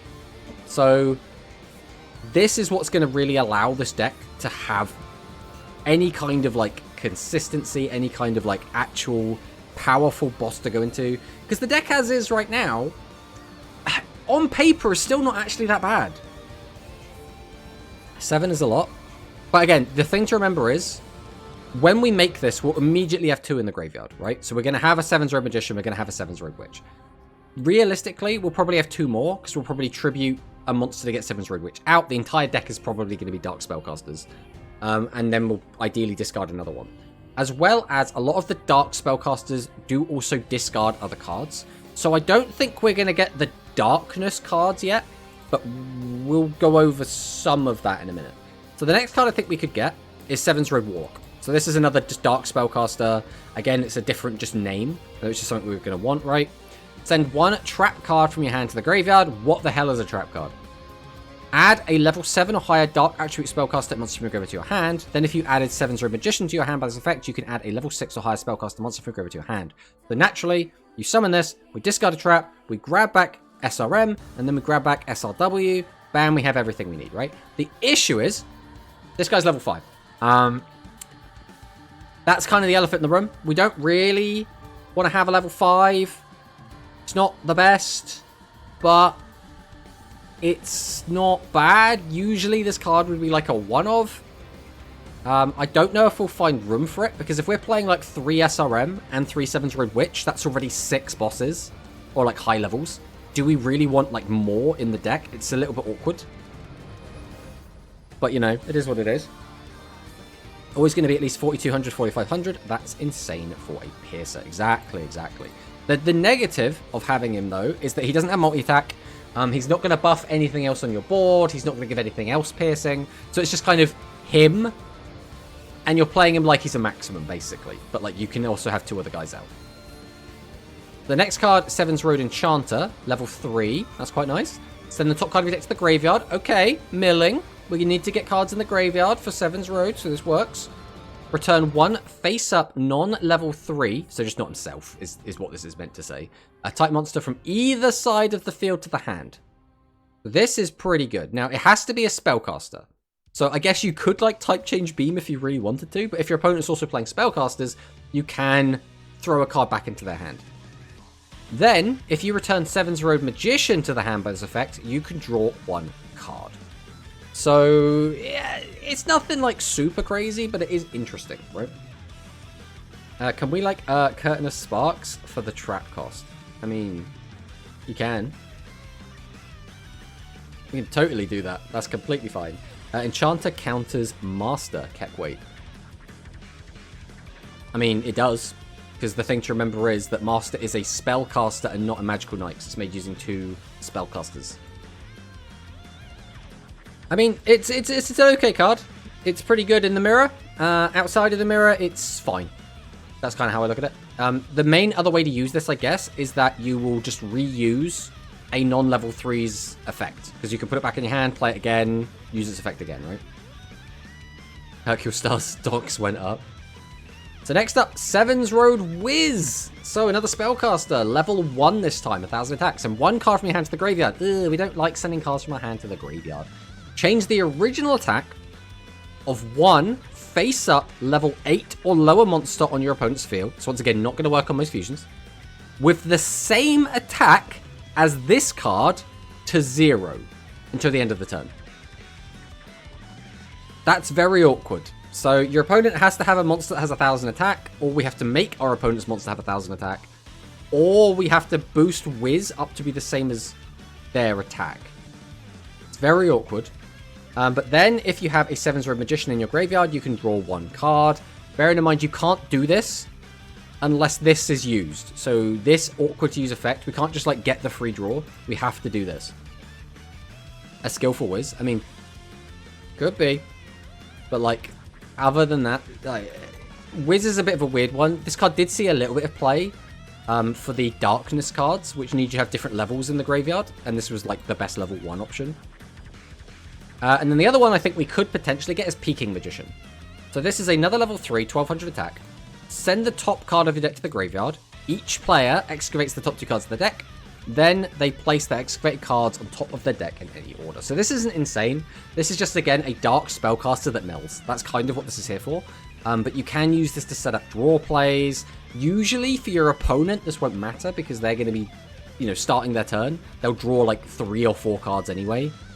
And then it doesn't matter that they've looked and changed the order of the top of their deck. But it could matter. Not gonna lie, TCB Enchanter would be a bit insane. I mean, it could be, but obviously it's limited to 1. So I guess we'll talk a little bit about the other Dark Spellcaster cards. The cards I don't think we're going to get. Because I think they are worth mentioning. And those are going to be the Darkness cards. So it's like this one. So this is Darkness Force Seeker. The reason I don't think we're going to get the Darkness cards is because these cards are Otis cards. They're not really Yuga cards. So I don't think we're going to get the Otis support yet. But there is a chance, right? Basically, the Darkness cards are all about milling yourself by a ton. So if you have 3 or more Dark Attribute Spellcaster monsters with different levels in your graveyard, send the top 4 cards of your deck to the graveyard. This turn, you can only attack with Dark Attribute Spellcaster type monsters. So there are quite a few to go through. We're not going to go through like all of them. Because I don't... There's a chance we get them, but I don't think it's a good chance. Like, we could. I don't think it's, like, likely. Because, like, the other boss that we would be getting would be this one. So this is like the Otis boss monster, Magician of Dark Sevens. Made using Darkness 0 Rogue and 7's Rogue Magician. Again, it has a continuous effect. Gain attack equals the number of Dark Attribute spellcaster monsters in your graveyard. So again, doesn't care about level, doesn't care about different names. Just the number you've got in there times 300. And you take no battle damage from battles involving your other monsters. So this is, again, it's a really good one. The only issue with this card is to make it you need to use Darkness 0 Rogue. Other than that, it's fine. Darkness 0 Rogue, by the way, is a level 7 monster with like 2000 attack. So that's the only issue with it. But I don't think we're going to get these cards because I think they wait until like an Otis release. Plus, that's like the finale of 7s. So it seems a bit too soon, like anime-wise, to do it. But I do think we are going to get Master of 7's Road. So that's like the interesting one here. But beyond that, that leaves us with Zuijo's skill. Now, this one I'm actually struggling with. I don't know what we could possibly get with Zuijo. This skill isn't very good. So it can be activated from turn 2 onwards if all the monsters in your constructed deck are Galaxy monsters. Once again, doesn't want you to light or dark. Send up to 2 dark monsters from your hand to the graveyard. Draw 1 card for each card sent. Okay, we can unbrick. If you sent Void Velger Requiem once per duel, you can mill 3. Once per duel, you can mill 3. That, I don't know about you, that doesn't seem very good to me. So let's go and take a quick look. If we go and look at the Dark, if we go and look at the Galaxies, and if we take a look at the Not Released. Okay, so immediately, we're not getting any of the Dark Matter stuff. That's way too early. We're not getting any of the Contact Fusion stuff. That's way too early. We could start seeing some Fusion stuff. But we haven't got any Fusion skill. So there is a world in which we get some of these. And we'll take a look at some of these Fusions. I don't want to go like absolutely nuts with them, but we'll take a look at some of them. And then we'll take a look at like some of the cards that like maybe could come out. The issue is I'm worried we're just going to get stuff like Transy and Hecaton Chair, which are going to be really, really boring. But like having them in a box feels so weird. Like they're kind of nothing cards. We could take a look at this. You're a good one to look at. So like maybe we see these. Right, so we'll go through and have a quick gander. So first off, Void Velg Protostar. So this is made using Globule, which everyone knows Globule as the shuffle 2 cards from your graveyard back into the deck. You can treat as 2 tributes for the tribute of a Galaxy monster. Mill 2 Legend Spell and Trap are too good. What do you mean exactly? And then it's Dark Prophet. We'll talk about Dark Prophet in a sec. Actually, I guess we'll talk about Dark Prophet first. That probably makes sense, right? So Dark Prophet. This is Dark Prophet. Level 1, 0 attack, 0 defense. During the turn you normal summon this card, shuffle 3 Dark Attribute Galaxy type monsters from your graveyard into the deck. Add Fusion from your graveyard to your hand. So, that's pretty good. We basically just shuffle 3, get Fusion immediately. So it's just a 3+1, and that +1 is Fusion. Then, going under the assumption we then have a Globule, we immediately can make a Protostar. So this is add a level 4 or lower Galaxy type monster from your graveyard to your hand. Now, notably, we could grab back Globule or Dark Prophet. So we could go Dark Prophet, immediately get back Fusion again, assuming we have enough monsters in our graveyard, because we're going to need a lot. Or Globule, again, we need a lot of monsters in our graveyard to use its effect. Then, if we have Dark Hole in our graveyard, or Dark Hole device, we can special summon a level 8 monster from our graveyard face up to your field, which means it's not too bad to like use this to like climb into lots of different fusions. But again, we need a big graveyard to make that work. And I don't really think a once per turn mill 3 is going to really fit in with that. So I actually think if we did get the fusion cards for Dark Galaxy, I probably would not use the new skill. I'd probably still go back and use the old skills. So the next fusion we'll talk about is Void Velg Gigantomachia. So this is made using Cryosaur and Requiem. I guess we're doing this a little bit out of order. We'll talk about Cryosaur quick. If we start moving this around a bit, probably make this a bit easier for ourselves. We'll move you over as well. So Cryosaur. This is a card we talked about, I think, it might have been like a couple streams back. But this card is bonkers, right? So your opponent has 2 or more monsters in their field. Send the top 3 cards of your deck to the graveyard. If a dark attribute galaxy type monster is among the cards sent, this card can attack up to that many times this turn. So, send the top 3 cards of your deck to the graveyard. Attack equal to the number of Dark Galaxy in those 3. So if we mill 3 Dark Galaxy monsters, we get to attack 3 times. So just a 2500 triple attacker. As well as the fact, this isn't attack on monsters, this is just attack. So this could attack directly 3 times. Then, if the cards sent are 3 Dark Galaxy monsters with the same level, you can destroy all face-up level 8 or lower monsters on your opponent's field. Now again, it doesn't destroy face-down, it won't destroy maximums, it won't destroy most fusions. You still get to like semi-dark hole the board, which is pretty good. And then you can attack 3 times with this thing. So this thing on its own is already pretty scary. Imagine you give this like the Tearfang equip spell as well. Suddenly this becomes what? What is it? Is Tearfang 200 attack and piercing, and it can attack 3 times? This would be a little bit bonkers. But it also goes into Gigantomachia using itself and Requiem. We can send 1 card from your hand to the graveyard, destroy a spell trap. Whoa, fusion monster that pops back row, that's insane. Then, this card gains 500 attack and can attack twice. So, a 3900 that can attack twice. This card's a little bit underwhelming in my opinion, because we have to send a card from our hand to the graveyard.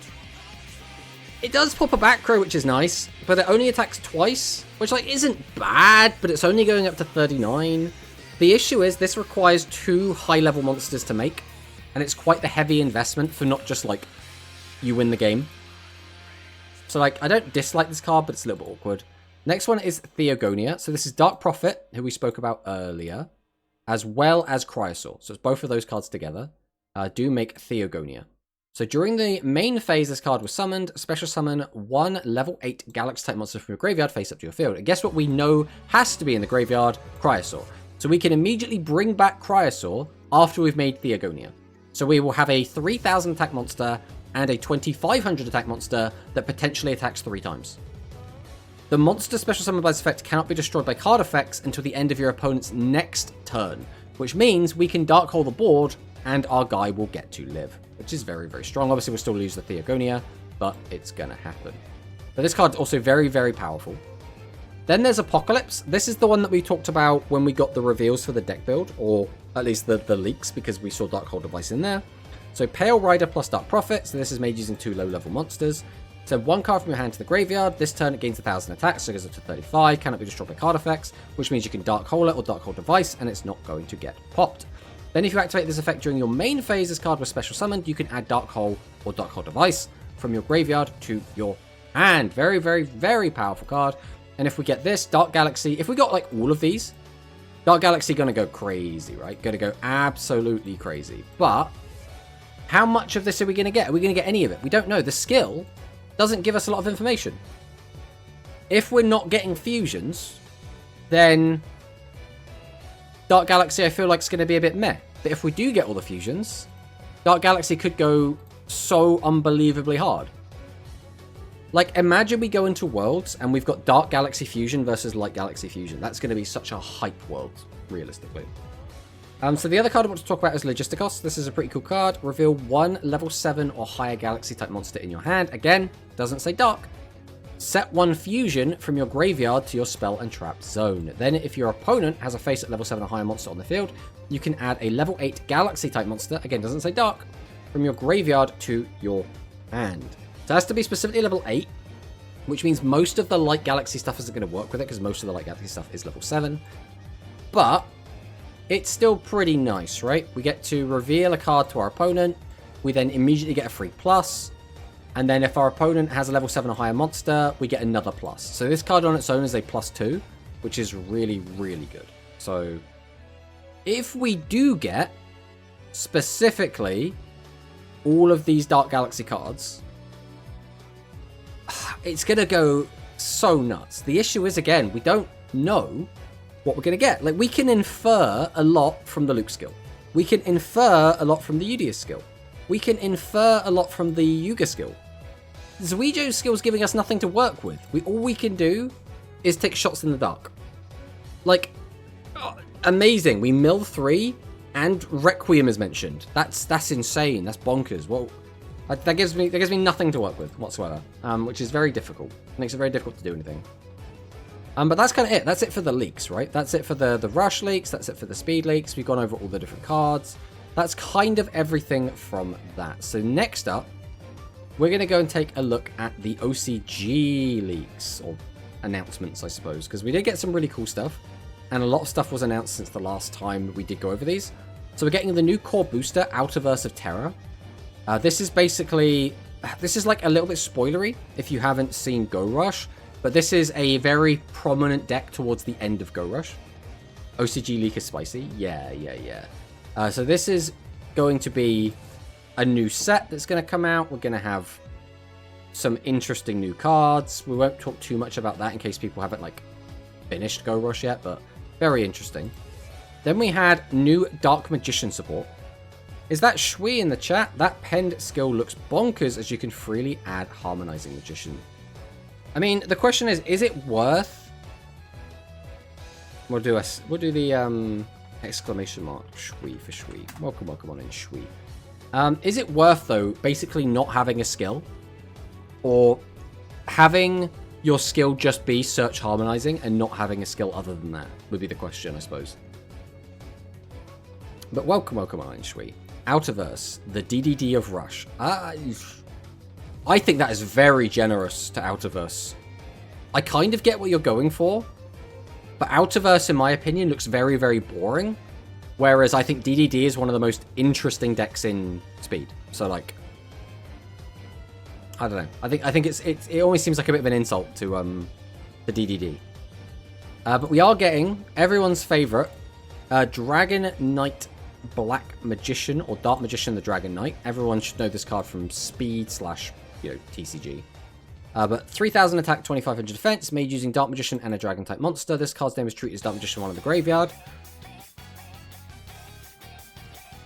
This card's name is treated as Dark Magician. Spell traps on your field cannot be destroyed by card effects. So it's a bit of a boring effect, but like it gets the job done, right? And we can summon it using the Eye of Timaeus. Yeah, I love DDD, but yeah, it uses every single mechanic in a single deck, and it still makes sense. That's what I meant. Yeah, I get what you're going for, but I don't know, I really don't like Outerverse. I think Outerverse was a bit of a wet blanket deck. We'll have to see how it actually plays when it comes out. It's an import card, so it's similar. I mean, yeah. During a turn you have not activated the Eye of Timaeus, declare either Dark Magician or Dark Magician Girl and fusion summon a monster that mentions that card name as material by sending only one face-up monster on your field with the declared name as material. And then we have Coffin of Black Magician or Dark Renewal. When your opponent normal or special summons a level 8 or lower monster face up, send one face-up spellcaster monster on your field to the graveyard. Choose and destroy that normal or special summon monster, then you can choose one level 7 or lower dark spellcaster monster from your graveyard, special to summon the field. This is really good. This is an on summon, normal or special, pop. Now the only issue is it's level 8 or lower. Other than that, this card is absolutely fantastic. Absolutely fantastic. The Knight is literally the OG word for word, Lamau. Is it exactly the same? I actually do own this card. I don't know if I've ever summoned it, but I do own this card. My internet is not going to turn off again. We will see. We will see. But yeah. The trap is insane. This is my takeaway. This card is really, really good in specifically, Rush. So next up, we have our Road Magic stuff. So we have Magic Punisher, level 3 Dark Spellcaster, 400 attack, 400 defense. During the turn this card was normal summoned. Send one card from your hand to the graveyard. We don't like sending the top card of sending a card from our hand to the graveyard realistically. Send the top 2 cards of your deck to the graveyard. Then you can choose one Seven's Road Witch or Master of the Seven's Road in your graveyard and special summon it. So this effect's pretty good. We discard a card, we then get to summon out. I mean, Witch is kind of whatever, but if we can just get back Master of Seven's Road, that's really good. Like, just bring back your boss monster that's going to have a ridiculous amount of attack and piercing. That's pretty good. Then we have Dispel Archer. Obviously, it's a retrain of Spell Archer. Send the top card of your deck to the graveyard. During this turn, this card's name is treated as Spell Archer. If there is a spellcaster normal monster in your graveyard, you can choose one monster in your opponent's field and change its battle position. Which, again, is fine. This will work on face up or face down. Like, this is basically fine.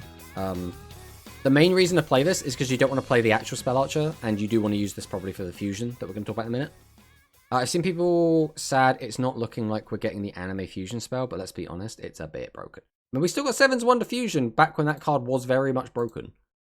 So Dark Sorcerer of Destruction. During the turn this card was normal summons, then the top card of it to the graveyard. During this turn, this card's name is treated as Dark Sorcerer, and then you could choose one Magical Sevens Fusion in your graveyard and add it to your hand. We'll talk about Magical Sevens Fusion in a minute.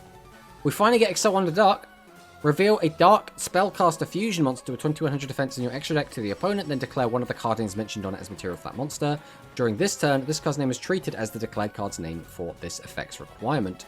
But during this turn, monsters you control cannot attack except spellcasters. So basically you can change this into being something in your graveyard. So this is, what is it? Elemental Hero Prisma, except it's on a level 6 body. So like, it's okay. It's more broken than that. Yeah, again, but you have to take it... Victor.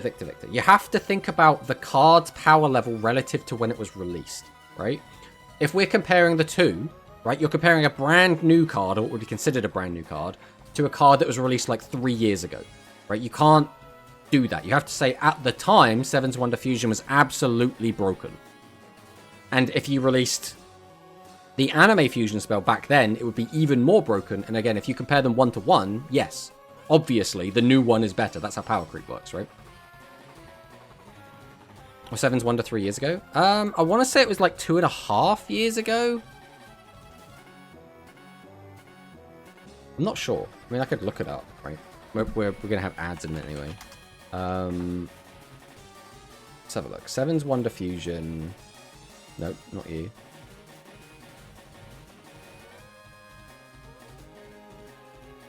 Uh, 2023. So it was just over 2 years ago. Just over 2 years ago. Right, so we have Road Apostle Slinger. So this is a level 9 Dark Fusion monster with 2400 attack. 2400 attack's a bit crap, but it is made using Spell Archer and any Dark Spellcaster, so you can make this using 2 low levels, which is okay, right? During the main phase, this card was Fusion Summoned. Fusion summon Master of Seven's Road by shuffling monsters from your graveyard into your deck as material, but during this turn, monsters you control cannot attack except Spellcaster monsters. So basically, you can use this to just get out Master of Seven's Road, and that seems to be the gimmick, is they're giving us a load of Master of Seven's Road support, which means there is a chance we do get some of this stuff early, because we're basically soft guaranteed to get Master of Seven's Road in Duel Links soon, right? So I don't know if we'd get like specifically this, but like something in this could come out early, right? I don't know which one it would be, if any, but like there is a chance. Never-ending ads. God, all people do is just whinge about my ads. I don't like the ads. I don't like this. Yet people just still have to complain about them. We do have the ads. I'm going to double check quick, actually. So while we're waiting for them to come back, I'm just going to try and make sure the ads are set as like low as they possibly can be. Other than, you know, to get rid of pre-rolls.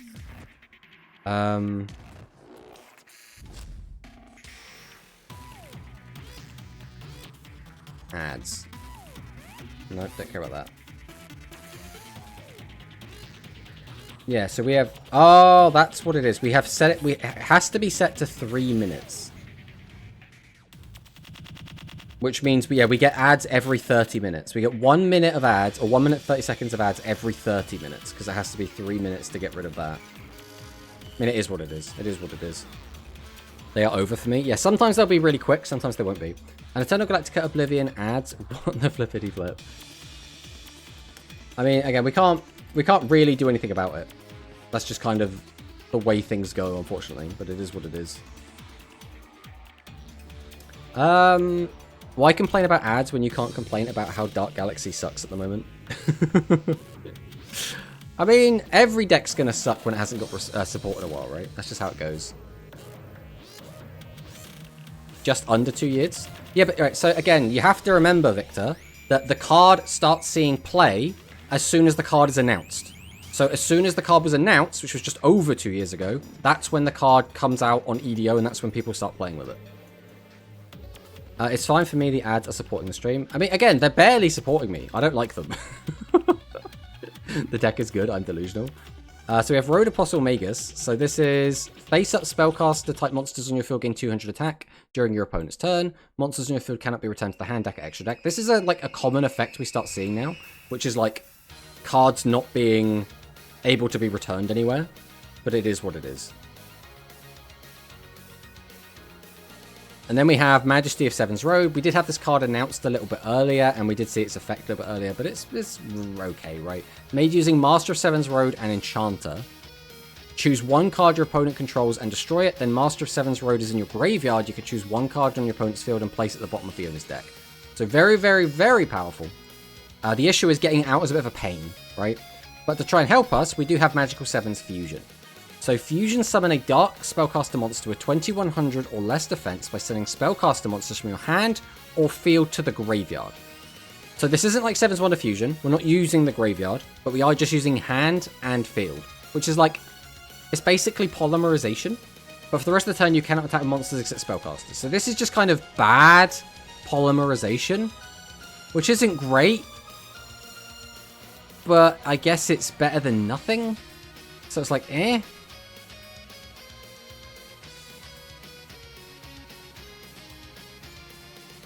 Alright, so that's it for them. Then it's a dedication to Ritual Summons. So next up, we have our Ritual support.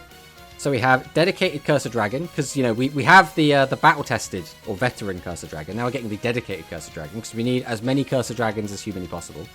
Level 5 Dark Dragon Effect Monster. This card's name is treated as Cursor Dragon while it's in the graveyard. During your main phase, this card was normal or special summoned. Excavate the top 4 cards of your deck and reveal them. You can choose one ritual spell card among them and add it to the hand. Also return the remaining cards to the bottom of your deck in any order. So this is like sometimes a plus, right? No, Tomato, turn even more slow. What do you mean, Valley? Also, welcome on in, Valley. Hello, hello. Dedicated, battle tested, not tested. Exactly true. This card like is kind of a bit is how I'm kind of feeling about it. Level 8. We have Dedicated Praetorium. 2500 attack's nice. That's at least something. During your main phase, this card was normal or special summoned. Send the top 2 cards of your deck to the graveyard. Then you can choose a ritual spell card in your graveyard. Set it to your spell trap zone. This effect is actually really good. Milling 2 is good. It's level 8, which means you can use it for the ritual summons a lot of the time as well, which is good. It has decent stats, which is also good. It's just good. I consider this a lot better than this. I think Dedicated Cursor Dragon is a bit crap. The only real benefit Cursor Dragon has is that because it's Cursor Dragon while in the graveyard, you could, if you wanted to, summon out, like, battle-tested Gaia and then fuse into this. So, like, that's kind of the only real benefit I'm seeing. Then we have our new, what is this, like, Overrush Rare Black, whatever it's called. I mean, this card looks cool. It's a new ritual monster. I think it looks pretty decent. Oh, it's not a ritual monster. Oh, the ritual monster is the other one. Never mind. It's not a ritual monster. It's a regular effect monster. Its attack and defense are It's a bit but during your main phase, this card was normal or special summon. Pay 500 life points. Choose one monster in your graveyard. Special summon it to your field face up. But for the rest of this turn, you cannot activate the effect of Sworn Sorcerer of the Celestial Saint. So basically, we get to choose a monster in our graveyard and special summon it. That's a pretty good effect. We just get any monster from our graveyard straight to the field. That's pretty good. It's basically the Creator, which is a legend monster, and does require us to discard a card from our hand. All level 9 will be Black Overrush Rare. Let's go. I mean, the cards do look sick, right? Also, comparing them, this looks like crap compared to this. This looks so good by comparison. But I think that's true for both of the Black Overrush Rares we've gotten so far. Like, they actually look so good. Like, so unbelievably good. And then, I mean, I don't even know if there's anything new in here. This was like, yeah, this was nothing new in there. Nothing new in there. But it's the Creator with better art. I mean, imagine if the Creator looked like this. I think more people would probably try and play the Creator. Dragon Black Overrush Rare. But yeah, that being said, that's kind of all of those talked about, right? So we are going to have, again, we got the Galaxy Rush. What is the numbers? At Galaxy Rush 11, that the tournament that Hikari is doing. I've already signed up for it. I need to, like... If I click this, I can bring it over here. And I'm going to chuck this in the chat again, in case anyone wants to actually sign up. This is a tournament that's going on today. It's already got 14 participants. That will definitely skyrocket before it actually starts. But it should be a good one. Obviously, we're playing with all the new cards. And that's something we also have to go over as well. But now that that's there, I can keep an eye on this. It'll be interesting to see where this goes. If Worm is going to continue to be popular because it's basically the new deck. If you do it more... then it will lose the rarity value. Yeah, basically. I was hoping for more Overrush Black per pack, but it looks like they will only do one generic. I think it's fine to do it the way they are. They'll probably, like, do a load all at once at some point, but we don't know when that's going to be. Like, they'll probably do, like, a special, like, Overrush rare pack. Probably in, like, it's going to be several months away, but, like, I wouldn't put it past them to do something like that. So, sort of like, collector's pack. I guess now we'll just quickly go over the Infinite Grand Crush, because we have just got these brand new cards out, right? We've got the new art for Karibot. This is the 3rd of 7 total arts for Karibot. Now, the other arts are like, they're a bit weird. We can actually bring that up real quick. Oh my god, there's another update for EDO Pro. What's going on? Also, where is my EDO Pro? Why can't I see it?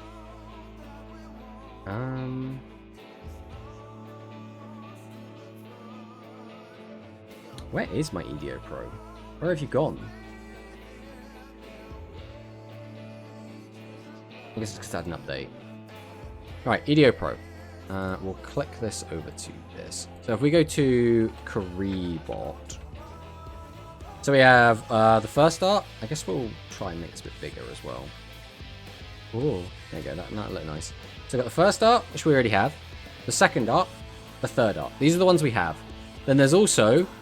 I can't remember what, like, event this was for, but these were, like, the same arts, but basically different backgrounds. And then there's this one, which also has, like, a different background. And that's it. They're like, the 7 different arts we have for Karibot. But basically, we have all of, like, the primary arts now. I don't know if we'll see any of the other ones. Like, maybe we'll get the other winking one, like, as the other one, but I don't think we're probably going to get the other ones, because they're all part of, like, specific events. Then we got the Overrush Rare Constructor 1 Build Dragon, which I think this card looks sick. I don't know if you guys think this card looks as good as I do, but I think this card looks really good. Personally, I am a big fan of Build Dragon. I'm a big fan of the Worm deck in general. And I think this card in Overrush looks really nice. I doubt we'll get the rest. It would be cool, though. Yeah, I think it would be cool. It's like the Chibi cards as well. I don't know if we're ever going to get, like, the Chibi, like, 7's Road cards and, like, Gaia cards and stuff. Play 3 Karibot with different arts now. Oh, yeah. And they look... Imagine if you get them all out on the field as well. It's probably very unlikely to happen, but it looks so cool if you did. Then we have Constructor Sentry Dragline. This card is probably the best card in this box, potentially. Shuffle 3 Worm-type monsters from your graveyard into the deck. Special summon a level 8 Worm-type monster from your graveyard face up to your field. Then if you special summon Constructor Worm Build Dragon by this effect, you can add a Worm-type monster with 0 defense from your graveyard to your hand, which is obviously really, really good. There's not really a ton to say about Dragline, right? You can summon it, you can use its effect, you can bring back Constructor Worm Build Dragon. Build Dragon's effect will then let you bring back something else. Also, the other part of his effect lets you get back something with 0 defense back to your hand.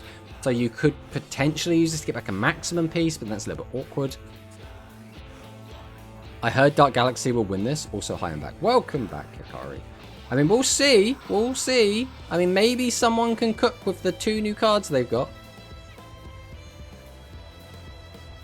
I trust this prediction. I like Dark Galaxy. I mean, Dark Galaxy is a really cool deck, right? So then we got Gantry Dragon. Gantry Dragon's just, like, it's good, right? If we have a field spell on the field, special summon Build Dragon. So what you can do as well is you go, like, Dragline, summon Gantry, Gantry, summon Build Dragon. Then it gets a bit awkward because we have a Dragline stuck on the field, but, like, that is, like, a line you can do. We got a non-Overrush Gold Rush, which is nice. Just slap it somewhere, I guess. Then there's the Seed Coltron Brusselin, which again, really, really good. Send the during the turn you normal summon this card, send a card to the graveyard. If it's a Cyburst card, we send it to the graveyard, which again, we can guarantee it's a Cyburst by using the maximum Ragnarok skill. We can add Cyburst type monsters with 0 defense from our graveyard to our hand up to the number of face-up monsters in your opponent's field. So if your opponent has 3 face-up monsters and we have an entire Yggdrago in the bin, we can immediately grab that back to our hand, immediately cheat out an Yggdrago. So this card can be, in some situations, a 1-card Yggdrago, which is really, really good. The issue is, sometimes it won't do that, and it can feel a bit meh. And if we're going for Yggdrago Turbo, in some ways, it's probably better just to use Beyond Curiosity anyway. So, like, it's an interesting card. We've seen some people cooking. We didn't see this card doing much in yesterday's tournament. We'll see if it does anything in Hikari's today. Gotta run, guys. See ya. Thanks for stopping by, Victor. We will catch you when we catch you. Then the other cards are Permalin Tictatron. This card is very mid.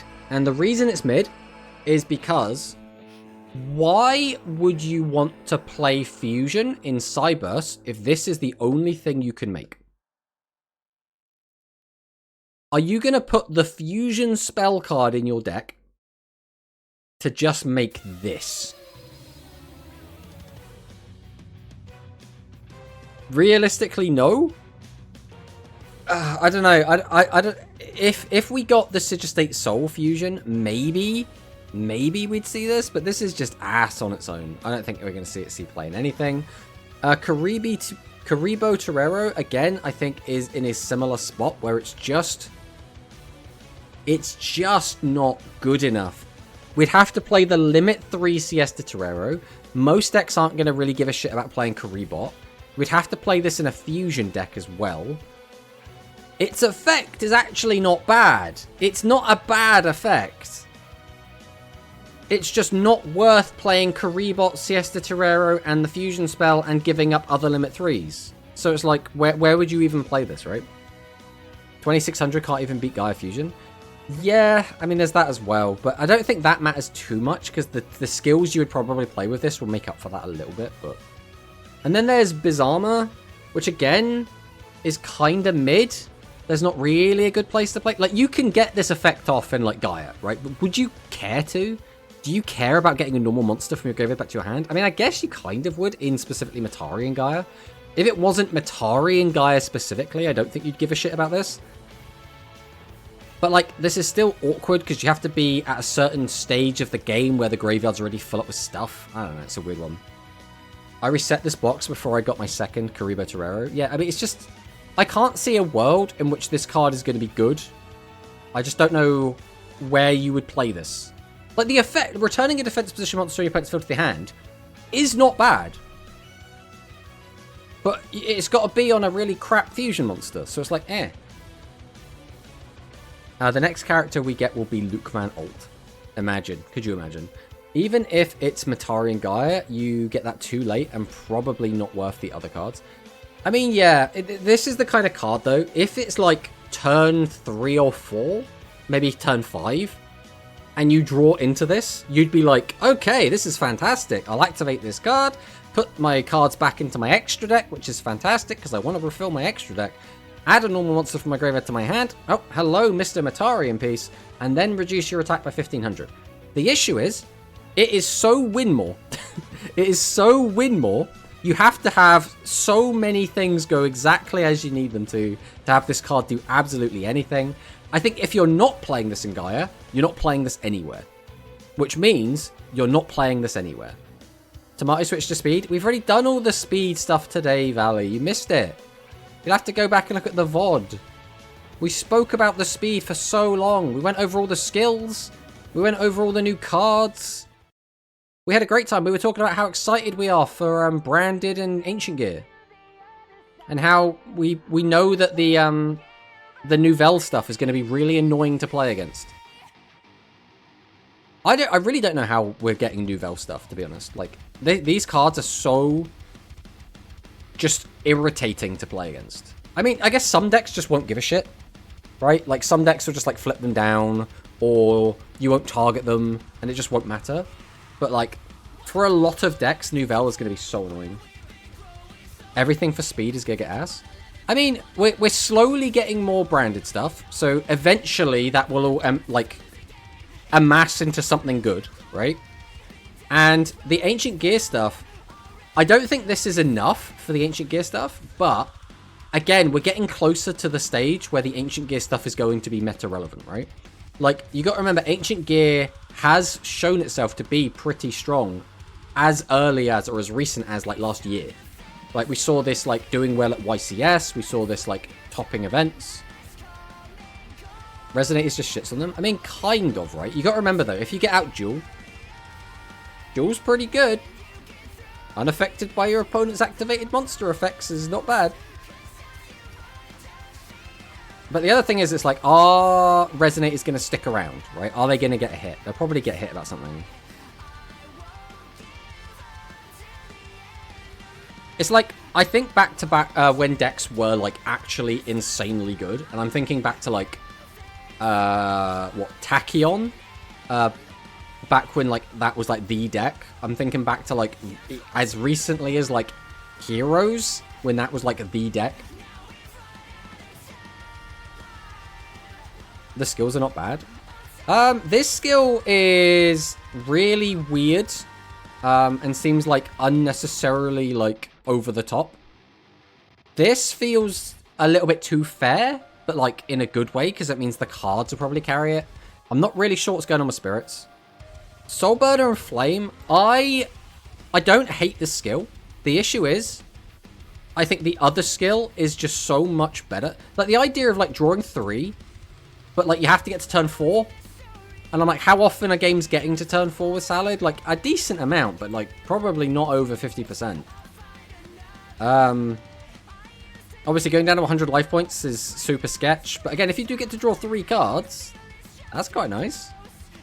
But, like, the other skill that the Salads already have is so good. But I'm like, why would you play this? I don't know. It's just weird to me. This is, like, okay for, like, off-meta, I kind of feel. But, like, Like, in my opinion, Ancient Gear is, like, the cool one. This is probably the skill that's going to annoy people. That's kind of how I look at it. As for the new cards, again, like I say, I'm excited for the branded and the Ancient Gears. This is what I'm looking forward to. Alright. Oh. And with that, we have gone over all of the brand new stuff from the deck build. We've gone over all of the leaks. We've gone over the tournament results from yesterday's tournament. We've gone over the OCG leaks. And we've talked about the Rush tournament that's happening later today. So that is absolutely everything. Now, usually, at this point, I would jump over and play some Rush. But my throat actually is starting to hurt quite badly from just yapping for 2 hours and 20 minutes. So what I'm probably going to do is close off the stream and go and find someone to raid, just because I don't think it's worth, like, pushing through the pain.